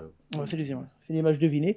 Vinet qui continue. Alors, on a entendu il y a quelques mois, j'ai entendu quelques personnes qui disaient Vinet, fin de cycle, fin de parcours. Vinet, 2 ou 3e en Fédéral 2, 1er en réserve. Je pense que beaucoup de clubs aimeraient être en crise comme Vinet et s'imposer encore contre les Angles. Je pense que c'est un club qui est loin de ce qu'on peut appeler la crise. 20-8 pour les hommes d'Anto Rosan et Vincent Magalon contre les Angles. Est-ce qu'on a les images de la Tour du Pin ? On n'a pas d'image de la Tour du Pin. Ok, on n'a pas les images de la victoire de la Tour 28-23 contre Avignon. Véor, et là par contre, je crois qu'on a quelques images de Véor. C'était le match de la peur. Le dernier contre l'avant-dernier, et ça s'est joué jusqu'à la fin. Véor s'imposera même avec un essai de pénalité, mais qui va compter. 3 petits points d'avance pour Véor, qui va s'imposer et qui va mettre Saint-Martin. Voilà, vous voyez l'arbitre partir vers les poteaux, c'était l'essai de pénalité. Le classement, on va le commencer de la fin cette fois-ci. Regardez bien, Véor 20 points, avec un match en retard. Saint-Marcelin, non, il y a une erreur dans le classement. Il y a une petite erreur dans le classement, c'est pas celui que j'ai vu tout à l'heure. Est-ce que je l'ai là ? En régie, est-ce qu'on peut me donner le bon ? Parce que c'est pas le bon. Non, on l'a pas. Allez, je vais me débrouiller, je vais le prendre moi. Hop, c'est bon, tu peux remettre le classement, je vais le corriger. Alors, c'est Saint-Marcelin qui est dernier avec 20 points. Tu peux le remettre, c'est pas grave, on va le faire comme ça. Voilà. Donc c'est bien Saint-Marcelin qui est dernier avec 20 points et 14 matchs joués.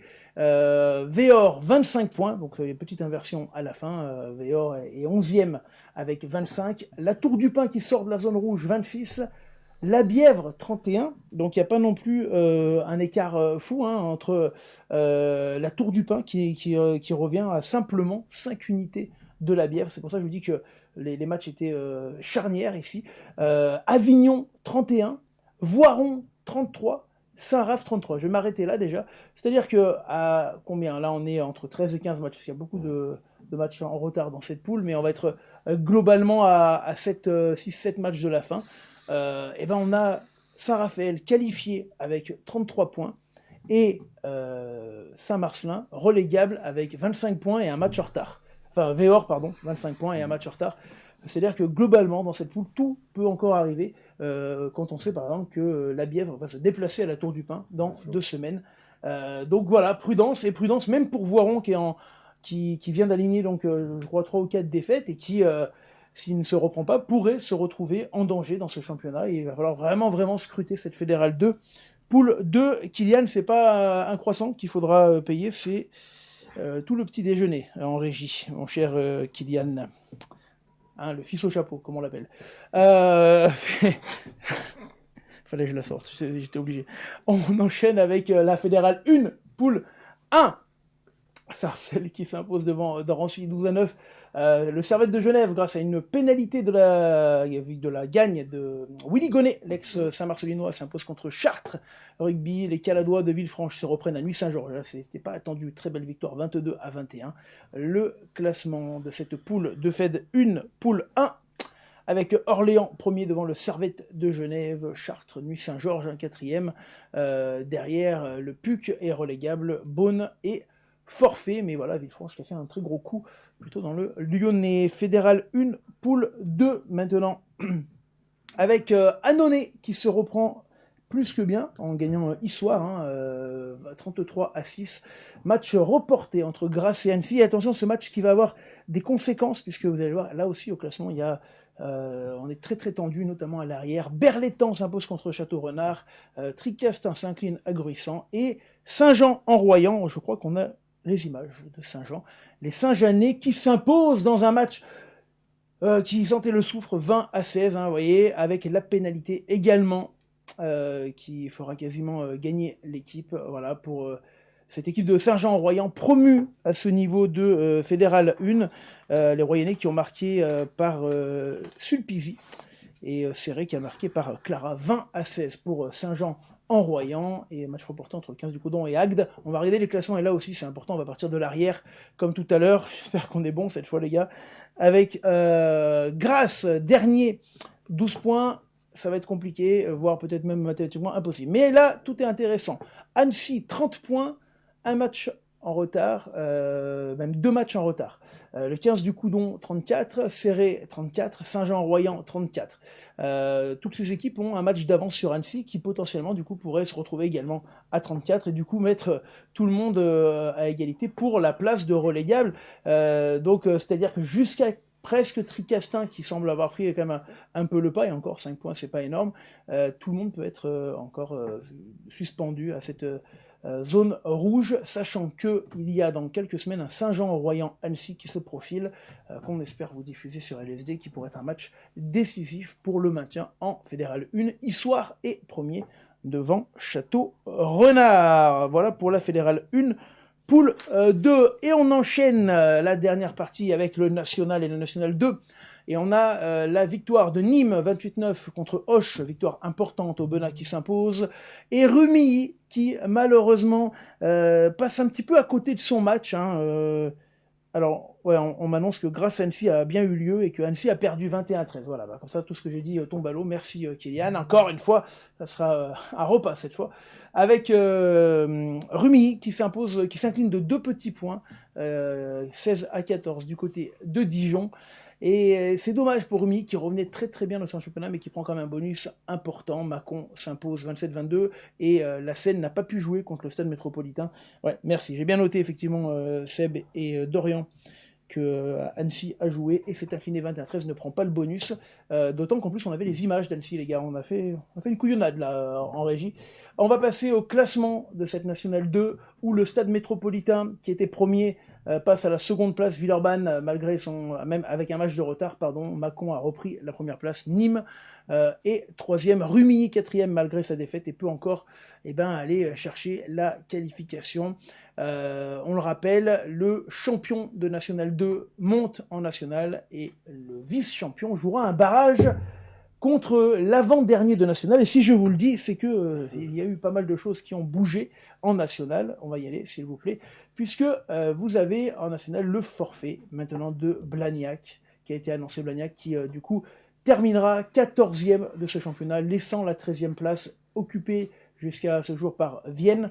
Vienne va se retrouver donc à minima barragiste. Pour resituer un petit peu le parcours des Viennois, l'an dernier, montée surprise, ils terminent 5e je crois même, ils jouent le match de barrage, et puis ils éliminent Nîmes, ils éliminent Saint-Jean-de-Luz, et puis ils vont perdre en finale contre Périgueux, une montée qui n'était pas du tout prévue, le club a décidé de l'accepter. Saison compliquée, même si les scores ne sont jamais très très lourds, sauf à l'extérieur où c'est un peu plus compliqué. Vienne s'accroche, et Vienne, du coup, quoi qu'il arrive, jouera un barrage à la maison. Bourg-en-Bresse s'impose contre Chambéry 35-27, ça c'était un match également important. Du côté du CSBJ, on continue la bonne session en s'imposant contre Narbonne. On va voir le classement, s'il vous plaît, avec le Stade niçois premier devant Albi, Bourgoin 5e devant Chambéry, Périgueux les talonne, Périgueux promu tout comme Vienne, et vous voyez donc Vienne 13e qui restera 13e, mais attention à ce qu'il n'y ait pas d'autres surprises, puisque voilà, il y a d'autres clubs peut-être en difficulté également dans cette nationale, puisque c'est une poule semi-pro, donc on est à cheval entre le rugby entre guillemets amateur de Vienne, 2 millions de budget, le rugby semi-pro de Bourgoin, 8 millions de budget, et du coup ça fait aussi des clubs qui sont parfois entre deux eaux dans ce championnat, donc il peut se passer encore beaucoup de choses, il va falloir être très prudent. Un petit mot sur la Pro D2 et même un mot important, puisque Grenoble prend complètement l'eau du côté du Stade Montois, 39-19, et il se murmure qu'à Grenoble, il y a peut-être des prémices de rébellion des joueurs. Est-ce que les coachs n'est pas sur la sellette? Ça devrait bouger dans les prochains jours. En tout cas, il y a eu réunion de crise du côté du FCG au niveau sportif. On rappelle le FCG qui a perdu 8 points de pénalité. Ils en avaient perdu 12, ils en ont récupéré 4 en appel. Valence s'incline, c'est la mauvaise perf du côté de Rouen, 22-19. Le classement de la Pro D2, s'il vous plaît, avec Vannes devant Béziers, Provence, Nevers, le Stade Montois, Colomiers. Grenoble, pour l'instant, est 11e avec ses 8 points de pénalité, 39 points. Biarritz est premier relégable avec 31 et pourrait, pourquoi pas, rejoindre le championnat national la saison prochaine. Voilà pour les résultats, messieurs. Excusez-moi, j'étais un petit peu long sur la fin. Voilà, on va souhaiter déjà bonne chance à nos amis de Jarry, qui du coup sont prêts. Et qu'est-ce qu'on peut te souhaiter, Yanis, toi, pour cette fin de saison? Peut-être une qualif. Une qualif? Ouais. Ouais, peut-être une qualif. Même chose pour le coach? Oui, voilà. Qualif, pourquoi pas aller jouer idéalement une finale de secteur, ça pourrait être bien. Ça serait bien, ça serait bien. Du côté de Rumi, on l'a dit. Du côté des Chirolles, Adrien, qu'est-ce qu'on peut te souhaiter Une fin de saison avec le même état d'esprit que sur ce dernier match et puis des résultats un peu meilleurs. Voilà, mais la même. Pareil, ouais, avec si possible une qualif et des phases finales, ça serait beau. La qualif, elle est encore, ça fait encore partie des projets. On y croit. D'aller se battre. Ouais, c'est bien. Avec le côté renageois, le maintien. Un maintien, un bon voyage de fin d'année à Albufeira avec 39 joueurs qui partent. Voilà. Puis s'il y a mieux, tant mieux. Non, on va commencer par dimanche. Voilà, on va commencer par dimanche. Est-ce que tu vas prendre les matchs les uns après les autres ou pas? Non, par 2 victoires, si on peut, dimanche par 2 victoires. Dimanche, ça sera contre On va au Teil. Au Teil, ouais, match toujours compliqué. Compliqué au Teil. C'est compliqué, mais bon, après voilà, il faut avoir les ambitions du coup, pour jouer le les maintien. ambitions de jouer le maintien, donc il faut essayer de prendre des points là-bas. Voilà. Antonin Rosan, tu pourras copyrighter quand même le maintien des clubs locaux. Il est parti partout. Merci de nous avoir suivis sur le SG. Merci à Théo qui était en régie et merci à Kylian, malgré ces quelques erreurs, Kylian. Viens, on va les présenter, on les présente, on va aller quitter la régie. Mets-moi un plan large là, les gars. Mets-moi un petit plan large. Un plan large. Vas-y, enlève le panneau, on fera le programme après. On va quand même présenter la régie parce qu'ils sont là depuis ce matin et puis comme il s'est gouré sur les classements, c'est l'occasion pour moi de le mettre en avant. Ils sont là, ils sont 3. Tiens, viens. Alors on a Théo, voilà, qui est là. Ça va Théo? Ça va, merci. Qui gère le multicam ici, les 8 caméras. Tiens, passe à ma gauche, Théo. Manger, du coup, Théo, joueur, je crois, du côté de Silan également. Ouais. On a Maël, fils d'un ancien renageois. Maël, viens, Kylian, viens. Je crois que c'est toi le... Ouais, qui invite. Hein? Toi qui s'habillera en licorne la prochaine journée? C'est ça. Toi qui as le bonheur du match? Qu'est-ce que tu vas dire? Non, pas grand-chose, c'est de la faute de Théo. Ah, c'est de la faute de Théo. Non, je remercie, pour de vrai, je remercie mes jeunes qui sont là et qui, toute la semaine, œuvrent pour LSD. Vous pouvez retourner en régie, les gars. Merci à vous. Merci. Qui vous permet d'avoir des images toute la semaine et d'avoir ces émissions. Ils sont là depuis 9h ce matin pour préparer cette émission. Merci à eux qui jouent le jeu, évidemment, et qui permettent d'avoir tout ça. Est-ce qu'on peut avoir maintenant Voilà, je te laisse te remettre en régie. Le programme du week-end pour LSD, s'il vous plaît. Programme alléchant, puisqu'on ira faire le derby de la nationale diffusé sur LSD. Vienne recevra Bourg-en-Bresse samedi à 15h. Attention, un match à 15h samedi. Et puis dimanche, match d'élite féminine, on vous l'a dit, les Amazones contre Blagnac, destin croisé Blagnac-Vienne, le même week-end d'ailleurs, puisque Blagnac a déposé le bilan, mais la section féminine ne faisait pas partie de la SAS qui a déposé le bilan du côté de Blagnac. Du coup, Blagnac peut continuer. Voilà pour le programme LSD. Merci à toutes et à tous. J'éteins les lumières. Si je trouve la télécommande, elle est là. Et on se donne rendez-vous ce week-end. Ciao, ciao.